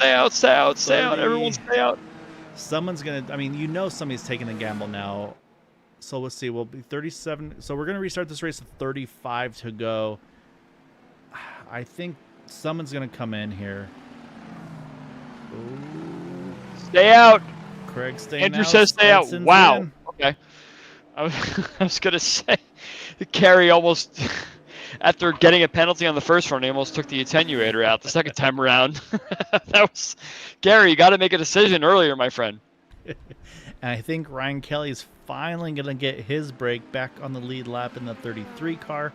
So put him back on the lead lap after that early incident that put him down that lap. So, man, I don't know. I'm dying to make a comment, Gael. I'm dying to make a comment. Can I just get this out of my system?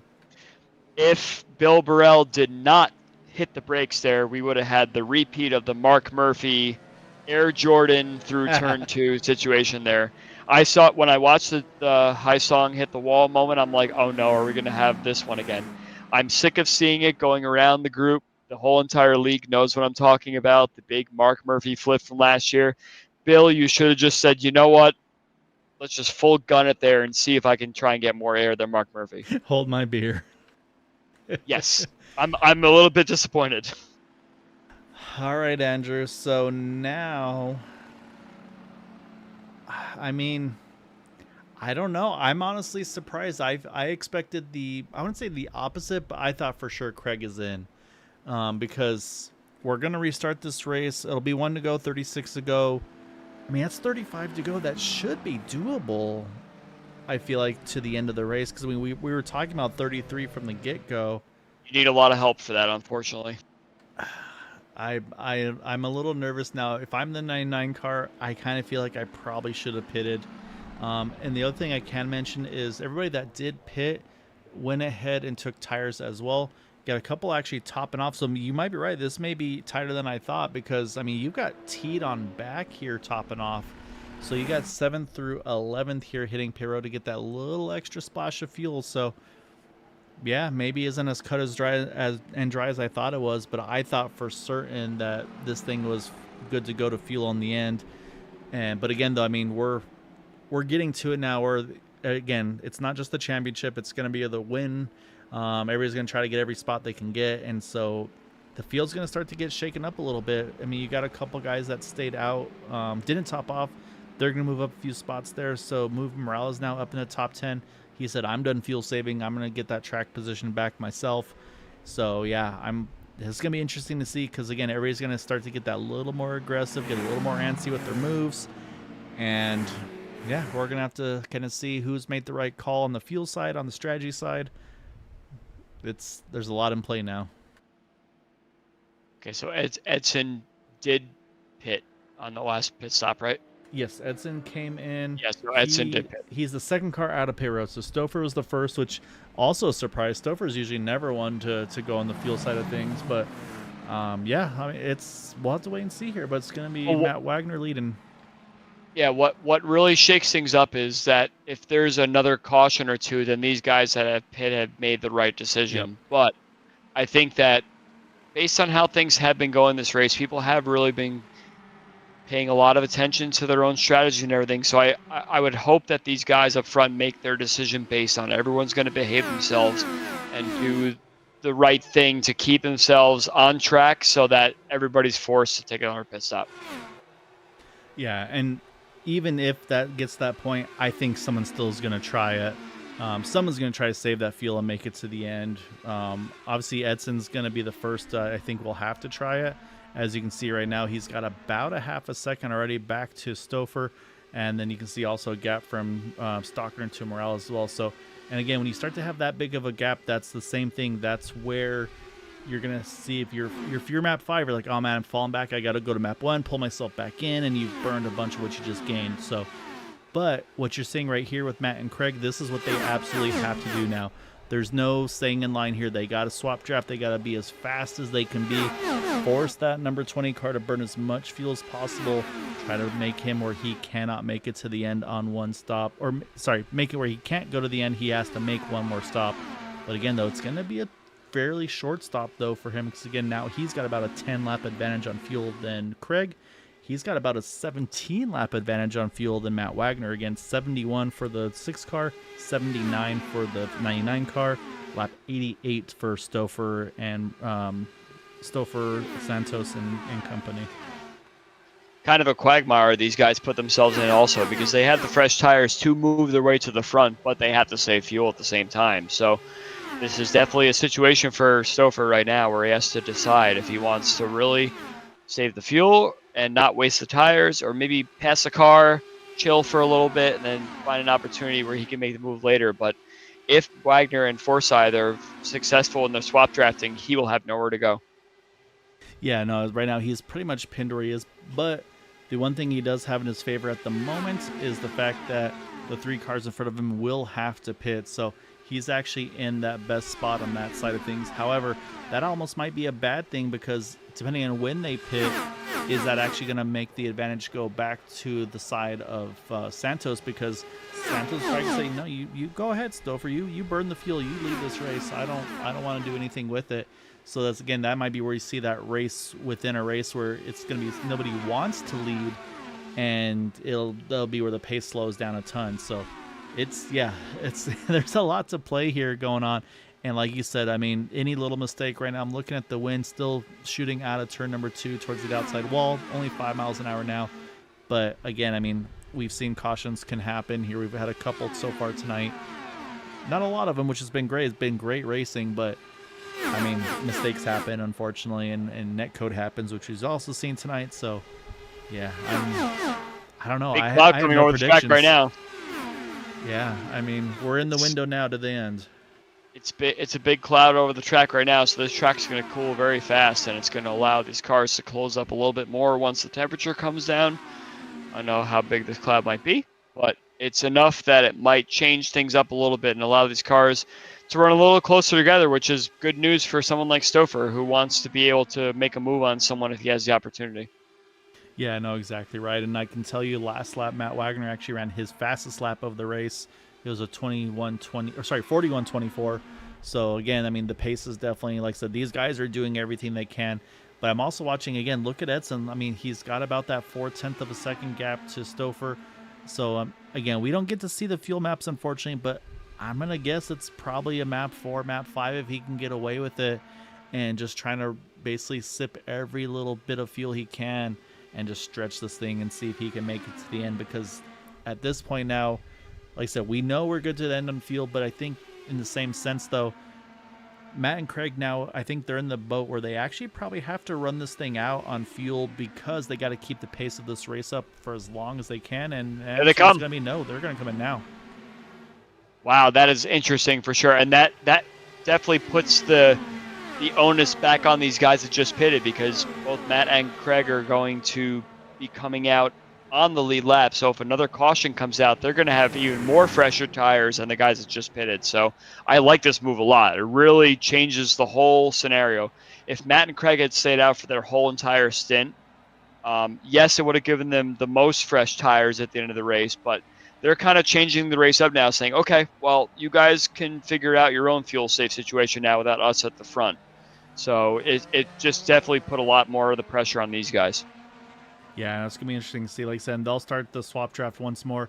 But what I'm going to be watching is this group here, because if they just all stay behind Gary Laverne here, this is going to make that fuel save so much greater, because they're going to be going so much slower. So I'm going to be watching the lap times. Last time by was a 41.52 for Stouffer, for Laverne, 53 for Stouffer. So I'm curious to see is this fuel mileage, is this lap time going to drop into like the 60s, the 70s, and almost, yeah, it's just 2 different races now that we've got going on, and unfortunately this is the exact opposite of what Gary Laverne wants, because now he's burning all his fuel. Ooh, saw a little bit of puff of smoke there. I think it's just a connection from Hugo. And so as they come across the line now, it is a pretty much 41.52 still on the dot for Gary. So actually pretty consistent lap times out of that 34 car. But again, definitely cannot make it to the end.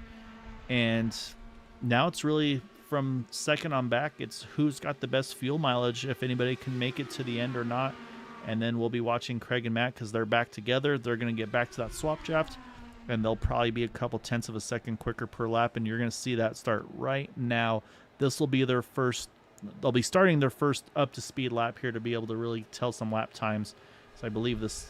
No, actually I lied. 41.08 and a 41.26. So yeah, so a couple tenths of a second quicker already. And so yeah, now they're just going to try to basically go as fast as they can and see where things shake out here with, 25 to go this next time by. I think it would actually behoove them to not go as fast as they possibly can, because they're not going to catch these guys just on lap time alone. It's better for them to try and preserve the tire life as best they can. Easier said than done, of course, but theoretically, I'm sure you could picture what I'm saying. They're going to have the best tire life right now, but if a caution comes out later on and these guys all pit up ahead of them, we actually Stouffer. Oh, I think he overshot it. I think he backed out, missing it.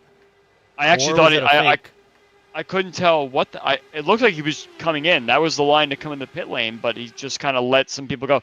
Maybe Chris is saying, I can't make it on the fuel that I'm saving right now. I need more cars to stay behind. That's what I think that might be. So that's your first indication right here that these guys are in trouble and they cannot make it to the end. So if a caution does come out, if a caution does not come out, Matt and Craig are sitting beautifully right now. Yeah, this is going to be very interesting. And yeah, initially, like I said, I thought it was Stouffer just saying, okay, I'm going to do my splash of fuel now. I thought maybe he overshot the pit entry. It was just an abrupt exit Yes. like that. It made it seem like he was coming in. So yeah, so what's happening now is the strategy. Like I said, it's that race within a race where it's right now. It's I don't want to lead this thing, and so really, Edson's best friend right now is Gary Laverne running this long. As soon as Gary pits, Edson's gonna have to pretty much probably pull over and try to let Nick go by or Stouffer or Teed or somebody, because again, nobody's gonna want to lead, because once you take over, you're gonna be the one basically breaking all that air in front of everybody else. So. Lap time wise, also again, it was Stockner. Yeah, Stockner touched the car. I thought I saw the wiggle and I thought he was going right up to the wall. Continue. No, I'd say we'll take a quick look at his car there. I think he's looking okay. There, so I was like, let's say you've taught me to look for that right side there, not the side pod, but you know what I'm talking about there. It was he didn't touch the wall, but he wiggled in such a way he flew up the track. I thought that he was going right up to the wall, but he somehow managed to collect it just in time. But no, I'm just watching lap times, and yeah, it's consistently been a couple tenths quicker. Although I think Craig and Matt must have had a moment, because that last lap they were actually 41.83 to leaders 41.55. So I think they maybe had a moment when they were going around Joseph Morales, what maybe held them up a little bit. This time by 41.36, 41.43. So again, another tenth or two quicker. But yeah, right now though, like I said, this is now it's basically the race of just who can save the best. And saying the thing is, they got to do this for 22 more laps, Andrew. Well, let's talk about Gary's strategy right now. So Gary's by himself on an island, right? He's the one who hasn't pit, and he's out there by himself. Right now, he's praying that before he runs out of fuel, a caution comes out, because not only will he obviously need to pit, but I'm pretty sure that these guys that are behind him are also going to pit. He's going to lose out to Craig and Matt for sure, who are going to stay out, but he may lose out to some of these guys because of the longer time needed to take the fuel, but he'll be in a much better spot than if he comes in and sits at the back by himself. So Gary is hoping that before he pits, a yellow comes out, and that brings everybody else in behind him. Yes. Otherwise, his race is over. Yeah, and so I'll say with Gary, he pitted at 79. So with that, again, 125 lap race, so he should be able to roughly go to about lap 110. So maybe 15 to go, I think, might be when we have to see Gary come into pit road. Again, he might try to come in a little earlier potentially. We don't know. But yeah, right now, like I said, and nobody's going to want to pass him. I'm saying, again, we don't know. He might not be running map 1 for all we know. He's just trying to keep saving as well. But lap time wise, though, again, it's tenths of a second per lap right now. But again, though, they have to do that. I think they do have to push, actually, Andrew, even if these guys, caution or no caution, because while they had an 8-9 second pit stop, these guys are going to probably have about a 3 to 4 second pit stop at most for if they have to take that splash of fuel. And like I said, I think somebody's going to try to coast this thing to the finish, and try to grab the win here tonight. So, and the question, of course, is going to be who it is. I mean, I love Hugo. Hugo's been a monster fuel saver all season long. I was surprised he didn't go longer earlier in the run. It's like, and saying we'll see about Larry Yingling, Charles Teed. Yeah, I say there's a lot of potentials here. Like I said, right now it's anybody's guess if anybody can make it, how far they can make it, where Craig and Matt are going to come out if they do pit. Yeah, like it's one of those ones where just throw anything you have, maybe idea-wise, away, and we just gotta wait and see, I think. I did notice that. Actually, let me double check to make sure I'm correct here, but I think Charles Teed has a crinkle in his side pod. I think he pitted actually to repair that on the last caution. His side pod is no longer crinkled anymore, so he's fully ready to go. He probably came in during that last pit stop, but I saw him take a lick on a wall earlier when you were talking, but that's all fixed now, and he's definitely in the running. Yeah, and Teed is not a fan of the fuel-saving situation, so if he's going for it, he knows there's a chance. But like I said, if someone can make it, I'm beyond shocked that Craig wasn't one to take that gamble as well. So, but it may be the same thing. Maybe say, you know what, I'm gonna do the opposite of Edson. I'm trying to remember if Edson was ahead or behind Craig at the pit stop time, but it just may have been one of those like, hey, let's just do the opposite game and see where the chips fall, because Craig does have to be the one to gain the points on Edson, not the opposite way around. So, like you said, he's got to do what Edson doesn't to try to win this race. Sorry, I was looking at a close moment with Hugo and Ryan Kelly about a lap ago. Seemed like I thought someone was going after the wall there, but everything was good. Yeah, no, I think you're absolutely right that these guys are trying to pick the right strategy, but Indy is always that weird situation where you have everything sorted out, and we were talking about in pre-race what was going to happen, and then everything we thought was going to happen was not what happened. So it's very interesting how these guys adjust to this. It's such a different sort of style of track, a different pit strategy. You could pit not go lap down. Everything is to play for with a situation like this. So. All right, here goes Edson. So what is this, Andrew? Is this Edson saying, I give up, I got to go? Or is this Edson saying, I've got the number I want to get to? I got to think he says, I can't save anymore. I just got to push. Good question. I think he's got to push right now. I don't think going from 36 laps. Yep, okay. There's our answer. No, you can't go from 36 laps where you need a mega fuel save to passing someone and saying, I got it. He has to come in and splash. So this is music to Craig's ears right now. But like you said, I think there's more people that were sitting behind those guys that were saving a lot more fuel and might have an opportunity to pounce. So let's Larry see. Yingling, Ryan Kelly, and two. I thought they would actually maybe try to stretch it. But the big thing we want to watch right here is, does this car go up in the air? Nope. Splash of fuel only. He's gone. 3.8 seconds in his pit stall compared to about, what was Craig's? About 8.18. So they just crossed our finish. So now we're going to be watching out the back. Where is Craig? Where is Matt? Edson's going to beat them 100%, but they have newer tires than Edson. So now it's sit in line. Craig can swap drafts, maybe catch the draft out of turn 3, but Edson's got an advantage here. Yep, so Edson is ahead. It's about 1.8 seconds in closing. So Craig hasn't broken the draft yet. So I think they will need to continue that swap draft to get into Edson's draft. But yeah, like you said, though, again, and see Edson already, he's saying, all right, I'm going to try to break this draft. But again, single car versus swap draft, I think it's going to be another lap, and they'll get to the back of that 20. But also, great job by Edson getting in and out of pit road without that fuel, without the tires. It's easy to make a mistake on exit. Gary Laverne has come in himself for his final stop. He went as far as he could, which was coming to 13 to go. So great job by him. So now it's basically who thinks they can who's going to blink first or not blink at all, I guess you could say, on the fuel side of things. Say Mark Murphy is thinking Stouffer for tonight, but we'll see. Mark, I say right now it's a fuel strategy. If who's kind of some did a splash only, some drivers are opting to go ahead and maybe try to run it all the way out. I mean, while I'm watching Stouffer, I mean he is all over the back of Stockner, but not budging 1 inch from trying to pass him. I think I'm doing the math here, and I think that Craig needs to beat Edson by more than just 1 spot. So he needs to find a way to get past Edson and also bring Matt with him in order to take this championship. Yeah, otherwise, it it's Edson's championship. Yeah, it also depends on where they finish overall as well, because the further up they are, the more points it changes.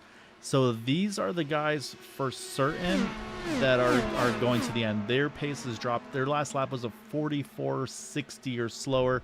Stouffer's Stockner was actually a 43.22, but they've got about 7 seconds on these guys. But again, they're running now 3 seconds a lap slower, and we're coming to 11 to go. At this rate, Edson and Craig and them are going to catch each other. Craig's there. He's got into the draft of Edson. You can see they're starting to try to, again, Edson's going to try to break the draft. But yeah, like you said, though, Craig will probably need to get a couple from him here. Like I said, be it Matt or Joseph, Larry, whoever it may be. So this is going to be a fun fight. And I love the fact that the strategies are so different here, Andrew. Craig stayed out, took 4 tires and fuel earlier. Edson said, you know what, I'm just going to go ahead and run as far as I can. I couldn't save the fuel. I'm just going to take a splash.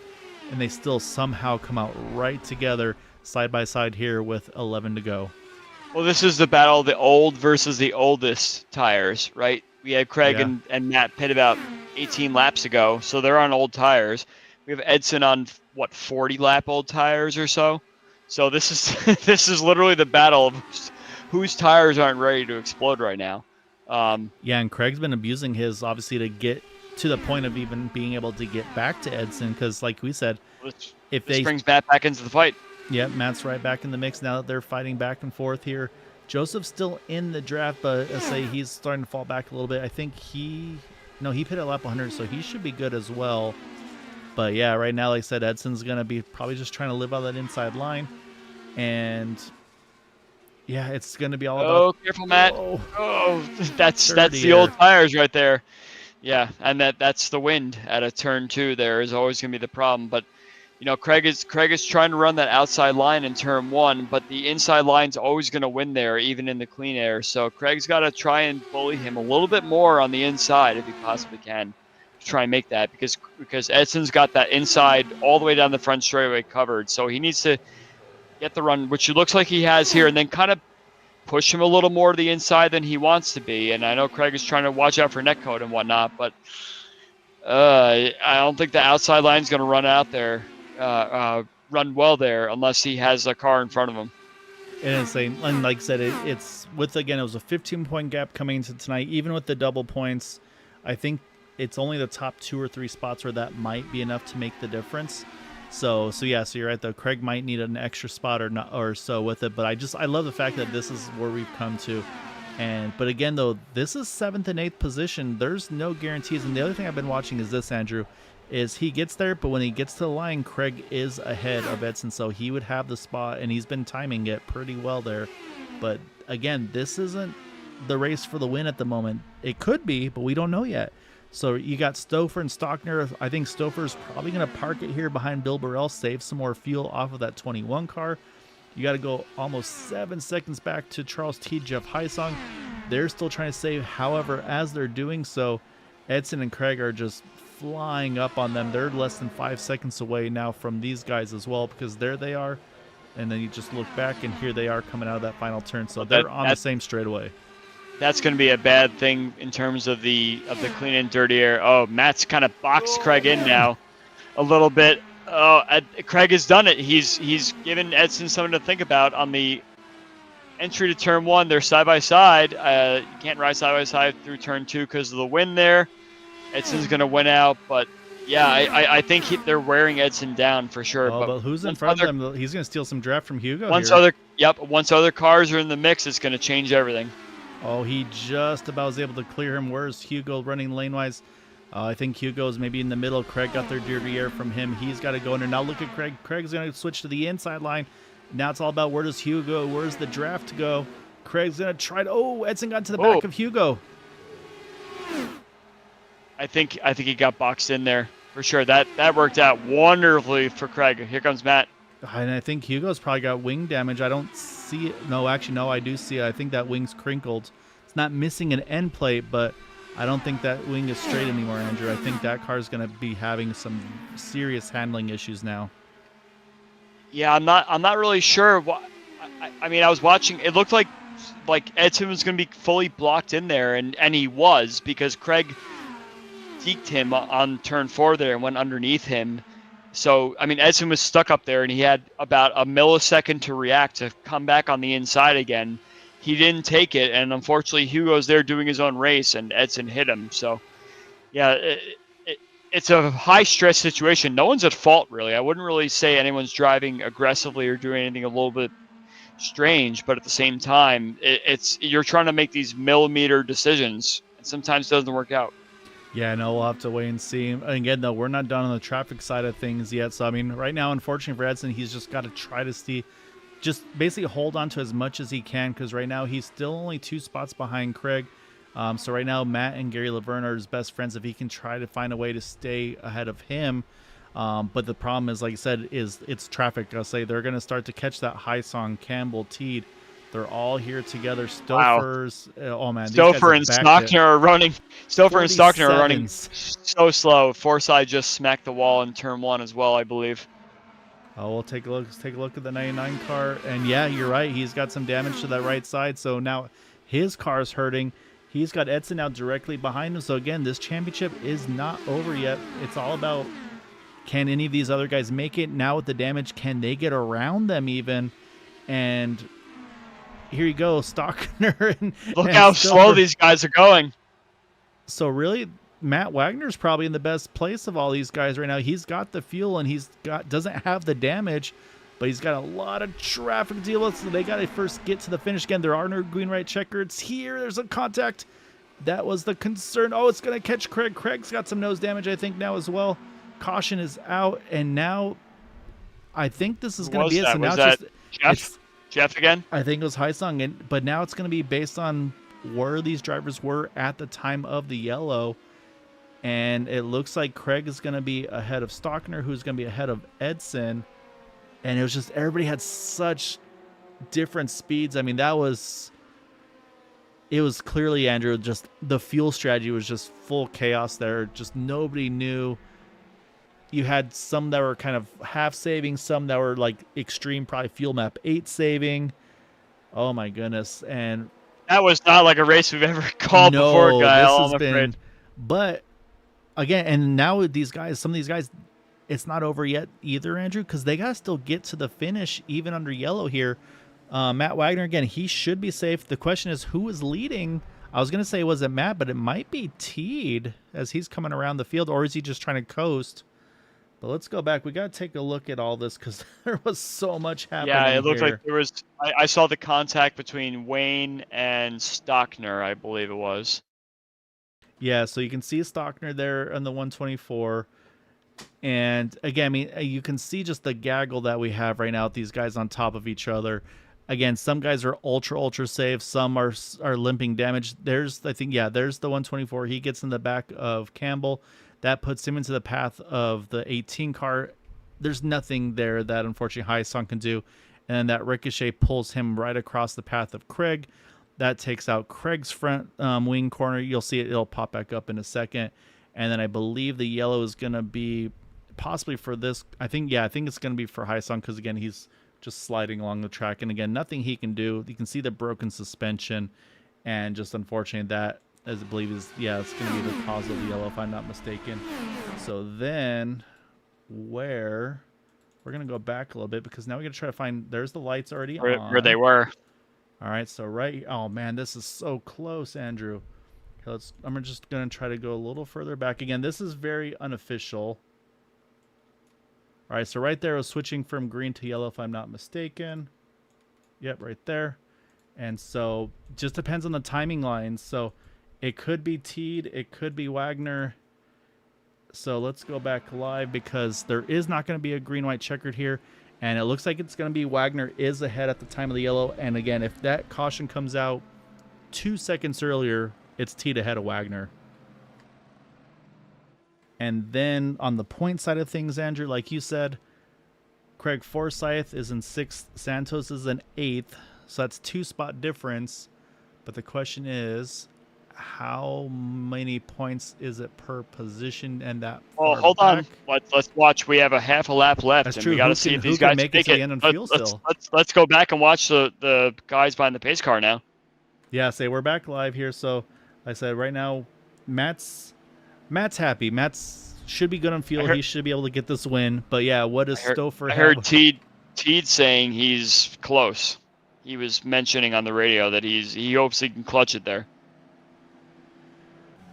I'll say we'll try to see if we can. Again, we don't get to see everything. But we can try to listen a little bit on that car. He's in 6th gear, and which means he's at the highest gear and just pressing the pedal ever so slightly. Yeah, Matt's in 3rd. Teed's in 6th. Stouffer's in 6th. Campbell's good. He's in 2nd. Campbell must be good by a fair bit then. It looks like I think everybody's going to make it on fuel here, so it's going to be Matt Wagner. Look alongside Teed here. So Matt Wagner is officially our race winner over Charles Teed, over Chris Stouffer. And then we're going to start looking at points. Wayne Campbell, Gary Laverne are going to be our top 5 finishers. Craig Forsyth, again, was coming in with a 15-point deficit. He comes out with a missing front wing on that last incident. Will finish 6th. Stockner in 7th. Edson Santos with his front wing damage in 8th. And then Joseph Morales, Larry Yingling are top 10. So while we do that, though, let's go ahead and we will get those official results of the race. That way we can get that part done. Then we'll start doing the math in the background. But it's going to be Matt Wagner over Charles Teed, Chris Stouffer, Wayne Campbell, Gary Laverne are top 5. Then Forsyth, Stockner, Santos, Morales, and Yingling. And then Ryan Kelly was trapped a lap down almost all race. He finds a way to get back to 11. So good drive by him to stick it out there to the end. Hugo Galaz right behind him. Then Bill Colley, Bill Burrell. Jeff Heisung, unfortunately, had that incident towards the very end. And then you got Jim Herrick, unfortunately, early retirement for him, Eric Peterson, and Shane Coker as well. All right, we're going to watch Matt celebrate here, Andrew, because I'm going to do some points, and we're going to try to see who came out on top tonight.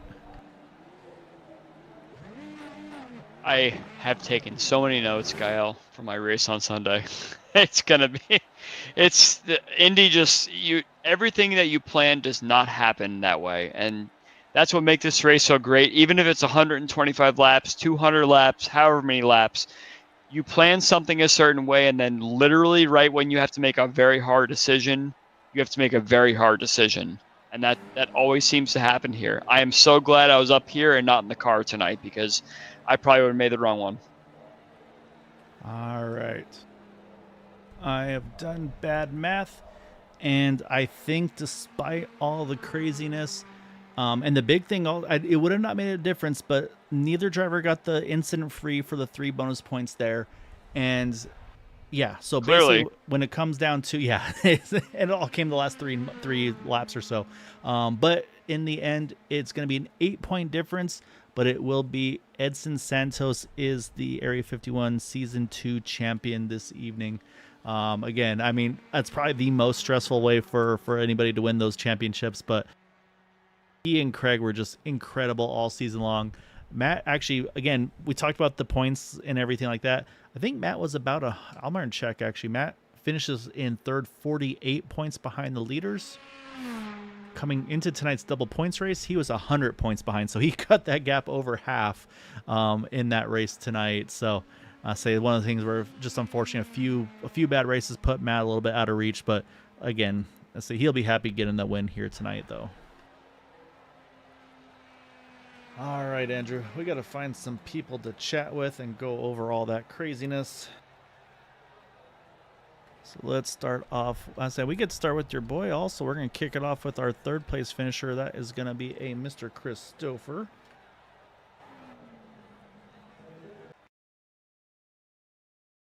All right, so we're going to pull Chris on in. Decided that he wanted to pass the whole field and started 16th, comes home in 13th. Andrew and I were talking towards the end there, Chris.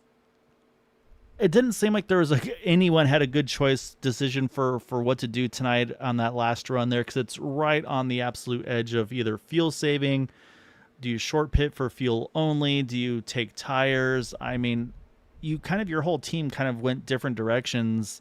How crazy was it for you guys behind the wheel trying to decide what was the choice to make there on that last stop? Well, I knew on that last restart with that last caution there that we're right on the bubble for being able to make it, and the fuel save was certainly difficult. Being up front, not having very many cars to draft off of, I kind of did a rope it open act like I was pitting at one point to give up a few positions, just to have a couple more cars to draft off of. But there towards the end, I saw those guys catching us, and at that point, I saved enough fuel, so I was just gonna pull out and get in their draft and stay with them, and then I was gonna be able to go down to fuel map one for the last lap and see what I had. But I think the right strategy was to pit early, probably not take tires, just top it off and get back out there and run them down.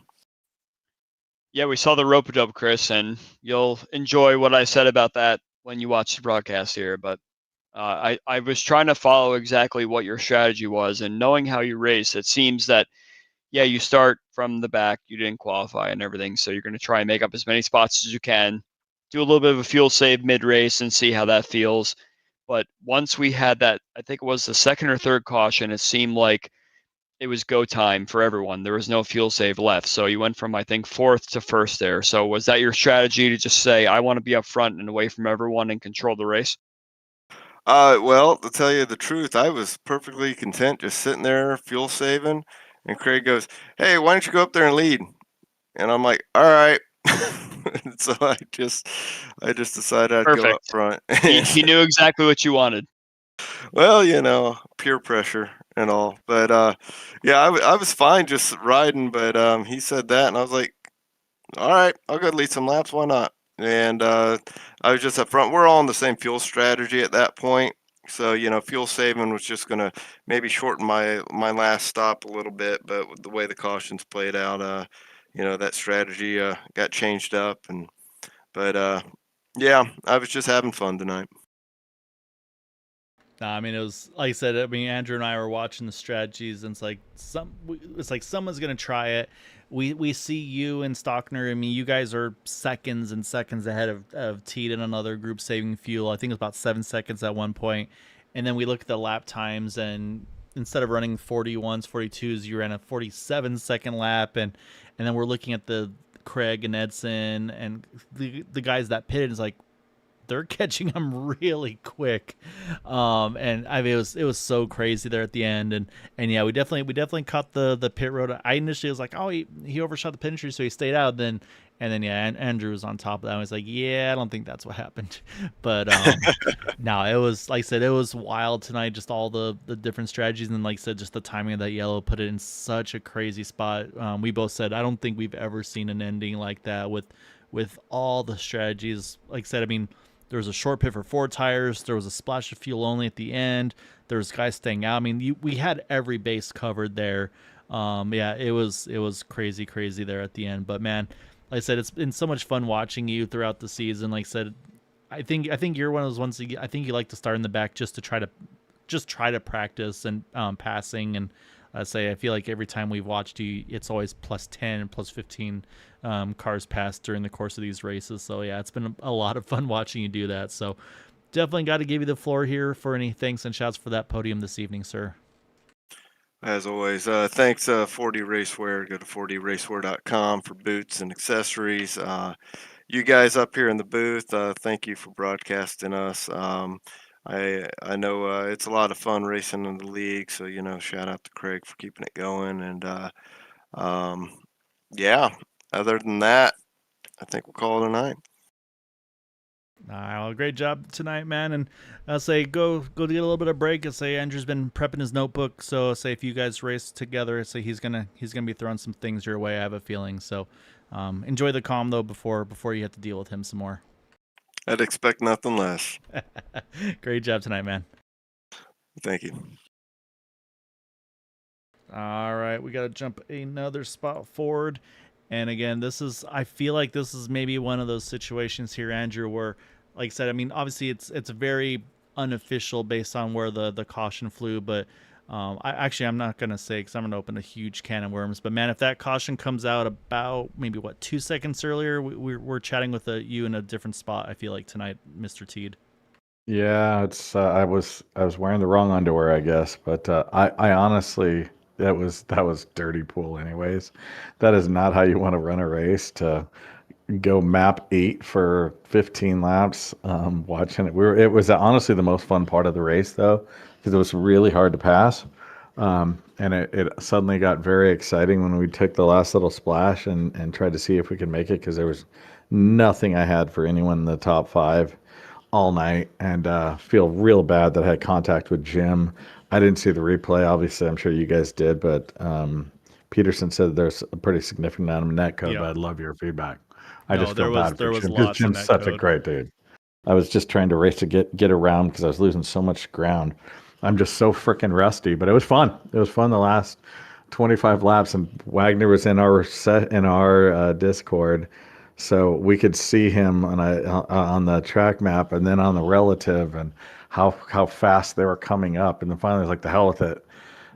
Slowing down that much still surprisingly did not save any more fuel than running map 5 on somebody's butt. So learned something there. I've never tried to go half throttle around the track in map 8, but it was not very worthwhile. I was just going to burn it down there at the end with 1 to go. And yeah, just not quite enough out in front of Wags when he went around there. I heard that there was a wreck, and it was like 1001, 1002. He went by, and then there was a caution. So I don't know who I filed my protest with. Yeah, Teed, it looked like I did see the lick on the wall you had there on lap. Oh yeah, I think it was like 80, 85 or so. yeah. So I think you got a little lucky there with a free pit stop in order to come in and For use sure your to put pressure it back there. together. Yeah. At Yeah, first, I so was hoping it would make it drive better. It did not. yeah, so I was wondering if that actually saved your race, because if you had driven with that damage for the rest of the race, you might have been sitting in a much different Oh, for situation. sure.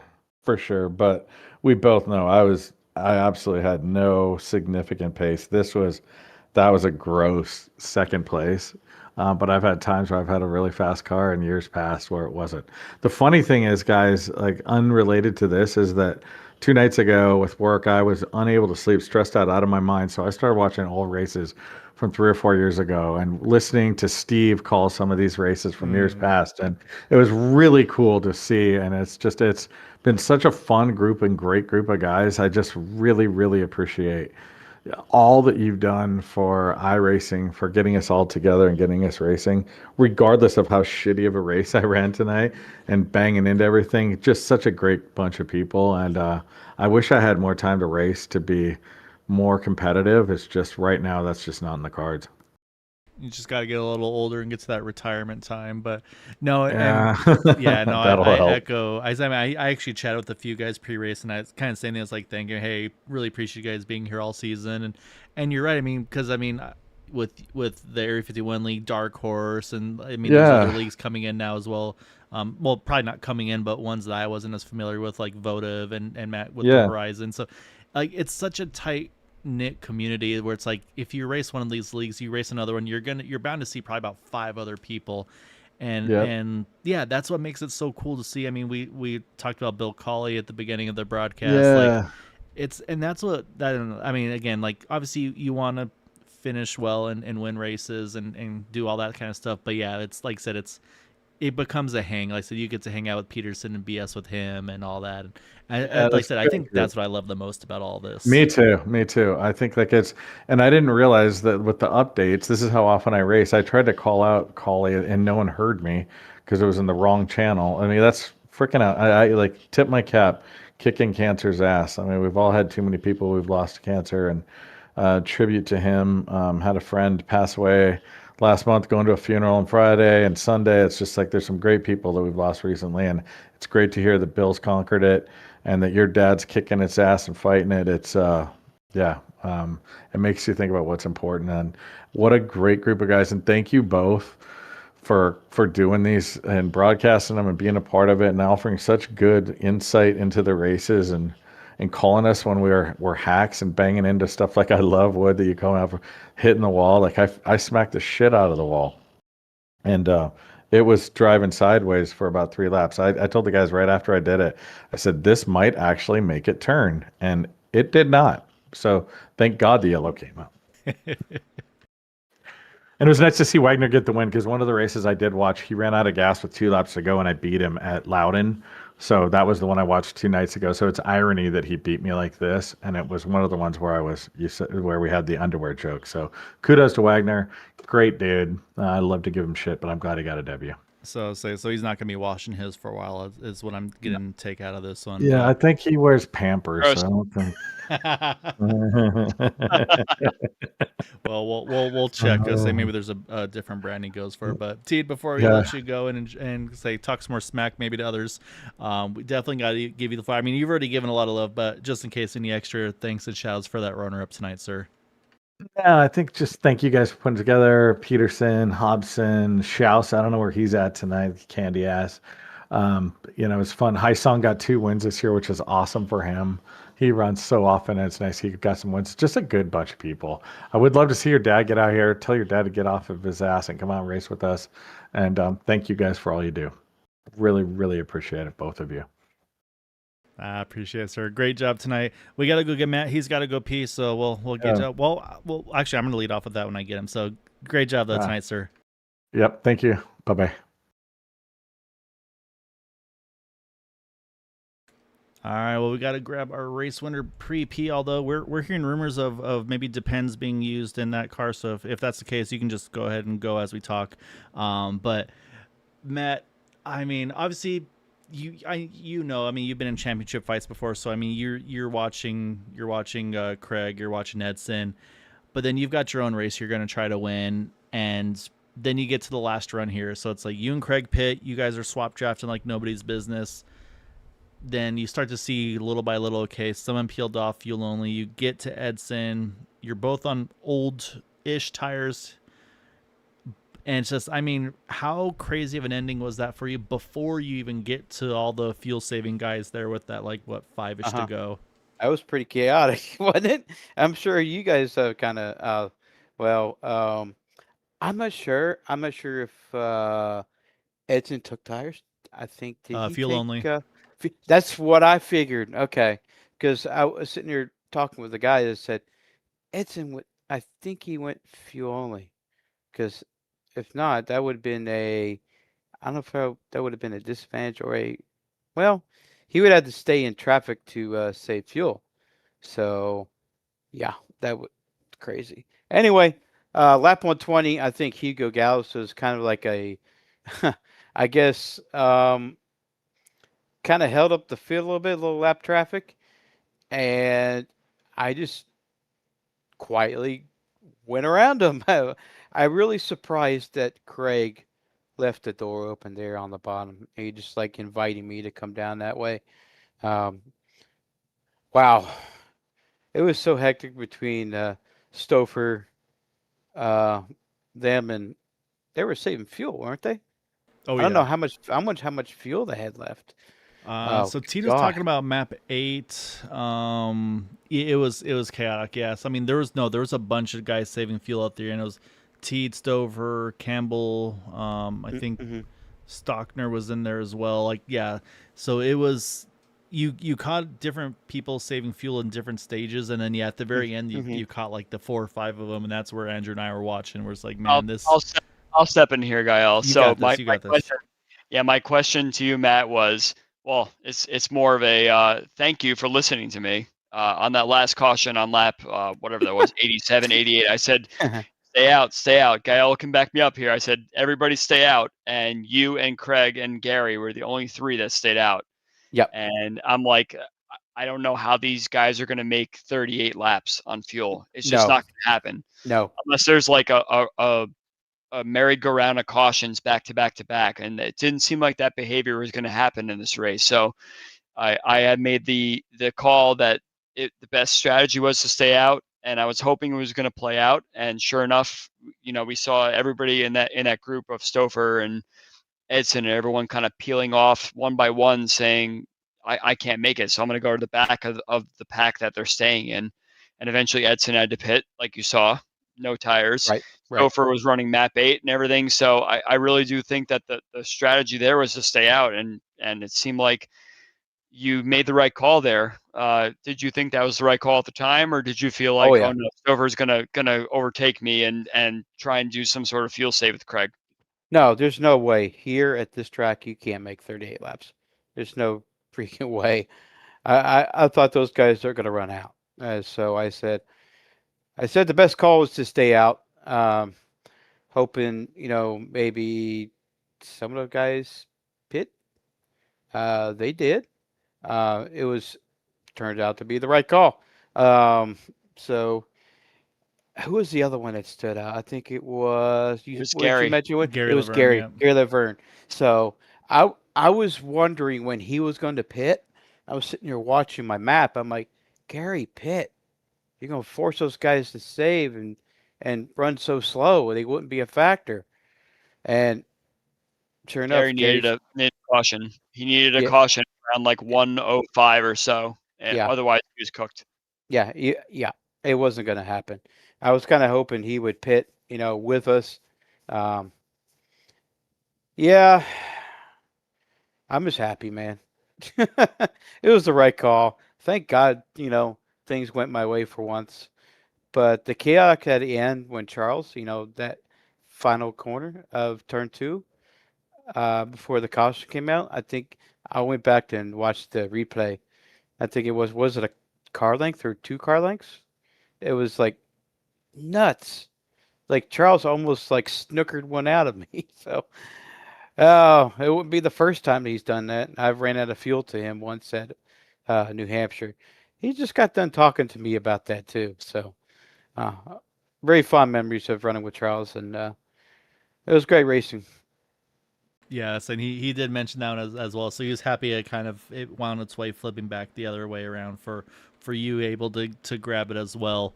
But yeah, man, like I said, obviously there's a lot going on strategy wise and everything. And I mean, that's what Andrew and I said, though, is the same thing. It's yes, there's that. But again, I mean, everybody wants to win their own races. And then B, it's Indy like this. If there's a race to win, this is the race to try to win. So, yeah, it was a lot of fun to watch you guys battle out. Like I said, the end was crazy there at that. I said we're going to be getting, I'm sure, a huge range of emotions that we'll be chatting with Edson here in a little bit as well. So again, I'll let you tell Teed if it's underwear or if it's depends. That's between you two. We won't get in the middle of it. But before we let you go, though, Matt, and let you go use the bathroom, we got to give you the floor, though. Any thanks and shout outs for that win this evening, sir? You see the picture I posted? I did. Anyway, there is a running joke between me and Ricky Harden, the guys I ran over at the Daytona 24. Speaking of Daytona 24, it's come up in February. There was a running joke of his teammates running in Depends, and I think that's actually a true fact. He runs races in Depends, so he don't have to kid up. It's just unreal. Anyway, that's alarming. And I know. I'll tell you the story later, not on the broadcast. I'd like to thank you guys. Andrew, you do a phenomenal job with Gael. Love listening to your insights. It's really good. Thanks for Craig for being patient with me and running the league. And it's really, really, truly good, me not have to worry about running this league, but I have one else to worry about. Other than that, it's been fun. Glad we closed the season with a win. Looking forward to next season. See you guys next year. One more quick question, Matt. What's so up? I know you like to creep on the broadcast when you're racing from time to time. I do. I listen. Did you listen to my stay out for that lap 87 caution? I did not. I did not. I don't know if you're lying to me. I did not. I swear to you. Okay. Scout. You'll hear it when you watch it back. Okay, I got you, brother. I'm still washed, by the way. This win don't mean nothing. Same. Wow, go I enjoy get it to race. regardless, though, Matt. Yeah, I get to race the Indy 500 Classic IndyCar Series on Sunday, Matt. So I'll be I'll see tuning how it in, goes. watching. I'll be watching. Y'all take care. All right, great job, man. All right, Andrew, that leaves us one fellow left to chat with. I'd say it was looking good, and then it got nerve-wracking, but in the end, it was enough. Edson Santos will be our champion this season. And again, we looked at the stats, and I mean, like I said, it was he and Craig were just leaps and bounds. I mean, they were just ridiculous this season. But Edson, it looked really good early. It was you and Matt leading lots of laps and doing awesome. And then we get to the last pit stop strategy where Craig stays out, you pit, and then you see Craig and Matt pit together early. And then at some point you finally, I think, decide, hey, I have to come and get a splash of fuel. Don't try saving anymore. And then we'll get to the last couple laps after that. But how hard was it to decide to pit under that yellow versus track position, and then yeah, seeing the strategies unfold with staying out, pitting, and everything, because that a lot was happening there. Hello guys, hello everyone. Yeah, what a crazy race or a crazy final. The beginning I was really thinking about just saving fuel. I tried to lead some laps in the beginning, but decided that just for some point it was not worth the risk. So I just kept my P3 to save fuel. I observed Craig was not aggressive in that point. Then a yellow flag came on lap 11, 12, so no more saving was necessary, and you had some long stints, which was great. But yeah, and this final, the last yellow flag, I was really impressed that Craig didn't pit, even though it was difficult to go to the end, because it was necessary to make like 36 laps with the tank. I thought it could work, but I would need to use map 4, map 4 or 5 during some points, but I was making some calculations. Probably for 3 or 4 laps in the end, I would use map 8. What a difficult decision. I thought, oh my God, I'm stuck here, and I have to make something. And yeah, I decided to anticipate my pit, and didn't take tires. I returned for the track about 2 seconds ahead, Craig, Matt, but unfortunately in Indianapolis with this setup, it would be easy for them to reduce that gap. So I started to defend the inside line against Craig. We are in 7th or 8th position, so just staying ahead of him would be enough. But yeah, there's a point, there is a very, very slow car ahead of us. So I in some moments I stayed in boxed and broke my front wing, and I thought, so championship over. I've lost the championship here. I slowed it down. The car was with the understeering, and I would already lost hope, my hope, because you're catching the leaders very quickly, and I was sure Craig could gain another 3 or 4 positions to win the championship because my car was broke. But then the yellow flag came out, and I was lucky to finish only 2 positions behind him. And I was doing some calculations in my head myself to figure it out if I had won the championship. What a madness! It was a crazy final. Yeah, it looks like we were watching. So my first thought is, okay, so you were surprised that Craig did the stay out on that caution lap Mhm. 87 or so. But at the same time, you have to realize that in order to beat you, he has to do something completely different, right? So, um, 36 laps, yes, it's a very hard task to do. So, I'm sure in Craig's mind, he's saying, I want to get on the good side of the fuel in order to minimize my chances of having to save fuel and do everything like that. So, um, I actually was shocked that everybody came down pit lane lap 87 and tried to do a fuel save there. But I think in terms of what Craig had to do for his championship, he had to save the fuel or do something different from what you did. You wanted to save the fuel. He wanted to go out there and do something different. So, did you think that at that point that you were on the right strategy to do the fuel save, uh, despite you having to come in later to do the top off on the fuel only? Yeah, exactly. Because of course I was following the numbers here in another screen, and I start to realize their laps were 1/10 faster than us, and I was following by 3 or 4 laps. Uh, they were 7 seconds ahead us. Of course, one lap behind, almost 1 lap behind. But in few laps, this gap it was 7.7, 7.8, 7.9, 8 seconds, and so I already lost 1 second, 1.2 seconds. That I have to make something in order to make my pit and return within or a little bit ahead. And there was just my only choice to make, because if I would stay with the guys, it was too slow, and with this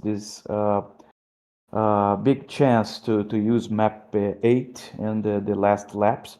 Laverne was ahead of me, but in certain point, of course, he would make his speed, and I would be in front, spending, of course, wasting more fuel. And yeah, I decided to go to the pit, anticipate the pit, and yeah, the championship could be in that point, in that decision to make the pit. And yeah, I was a little bit glad to return ahead of them, but I don't know, maybe when they made the pit, they changed the tires, and of course the tires of them could be better than me, but I was just focusing and defend the inside line, even finishing in fifth or sixth or something, just to be ahead of Craig, in order to make more points than him, and don't put the risk the championship. Well, I'm sorry to point this out again to you, Edson, but another pole position and finishing outside the win and podium. So we have to And at fix the this for beginning, next season. uh, beginning was just thinking and to score one more point, right? And we with this uh, distinct to score the double of points. I mean, this additional points maybe would be the double as well, and so the pole would be 2 points, and so I just I just made not with the hoping to win because I have this bad luck when I get the pole, but just to score more points. Maybe it could be helpful, and in the end, in the season championship point. It's actually, I mean, yeah, it's a really good point that, yeah, you never know what bonus point could make the difference. Yeah. And then, yeah, and I'm sure, like you mentioned at the end, so unfortunately you had the contact, and so that gets you lose your clean race points, and then you're like, oh, okay, oh no, Craig's gonna gain 3 points on me there, and then Craig gets in the incident too, and so then he loses his, and so yeah, so it was like Andrew and I said, it was probably the craziest finish we've seen to a race because, like you said, you have Matt and Craig pit early. They're swap drafting. They have tires. You pitted to take a splash of fuel and then still stay right with them, and then you have a bunch of other guys that stay out to try to make the field to the end. And yeah, I think honestly, like you said, your decision to pit when you pitted and just take the fuel, because I think you had about a 3.8 second stop, so you're about 5 seconds faster than Craig and Matt's pit stop with the tires. I think that's what wins you the championship. I think if you stay out and you do the fuel thing, you just have to hope either for a caution or just that everything works perfectly right where you don't have any control. So yeah, I think you made the right decision there, and yeah, I said I think that move is what wins that championship tonight. So like I said, it was it was stressful for us in the booth. I can only imagine how stressful it was for you driving as well. Yeah. But yeah, really, really happy that for you to get that championship tonight. Like I said, you've driven amazing all season long. So before we let you go and enjoy it, though, we want to give you the floor, though, of course. So any thank you shout outs for the championship this season? Yeah, thank you very much. Yeah, and you're right because it was pretty stressful, and this last 15 to 20 laps, it was nervous here to decide what to do. Yeah, it was the first time I was able to make a world championship here in Area 51 because in the another opportunities I missed like a 2, 3, 4 race, and so I want to say I really enjoy racing here with this community. The broadcasts you guys do are pretty special. I really love this. The league organization, so thanks Craig for the organization, how he does everything. Is pretty great to be here at Tuesday. Yeah, and this final, I just to send a warm hug for all my teammates here in Brazil from Linear Energy Racing. Here is almost 2 a.m. and so it's a pretty hard. I usually send the link for the guys can watch, but I maybe I am nowadays the only guy that can run in this time here in Brazil. But I'd like to say hello for all of them. Great guys, pretty good friends, and yeah, and I hope in the next season maybe I can have some support of them, and maybe with 2 or 3 guys from Linear Energy Racing here with me and the next season 2026. Yeah, it'd be great to have him. I know Raphael raced with you guys for a while. It was always fun watching him too. And I mean, and Andrew, I don't know. I mean, if that doesn't tell you dedication, I mean, with him running every week at 2 a.m. to do this, I mean, it's yeah. Well, it is kind of late right now. Admittedly. Yeah. Well, same for you. I say for you, it's pretty late too. Yeah. But yeah. So with that, I don't want to keep you up to any later, Edson. Although I don't know if you'll be able to fall asleep at this point. But man, congrats again. Like I said, we're really, really happy for you getting that championship tonight. Like I said, like I said, super crazy there at the end, but you did everything you needed to kind of throughout the season and put yourself in that place to win the championship. So go enjoy it, man. And yeah, like I said, definitely look forward to seeing you on track again next season, though, sir. Yeah, I will, man. I'm pretty glad, and it's like just to add. Another thing, if Craig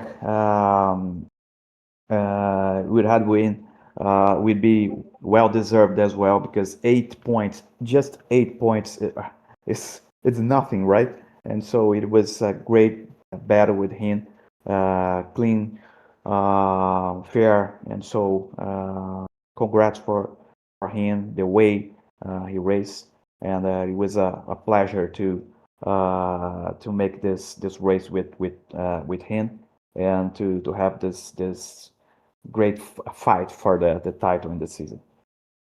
Yeah, you guys put on an amazing show all season long. So Edson, congrats again. Enjoy that championship, sir, and Thank you look very forward much. to seeing you next time, man.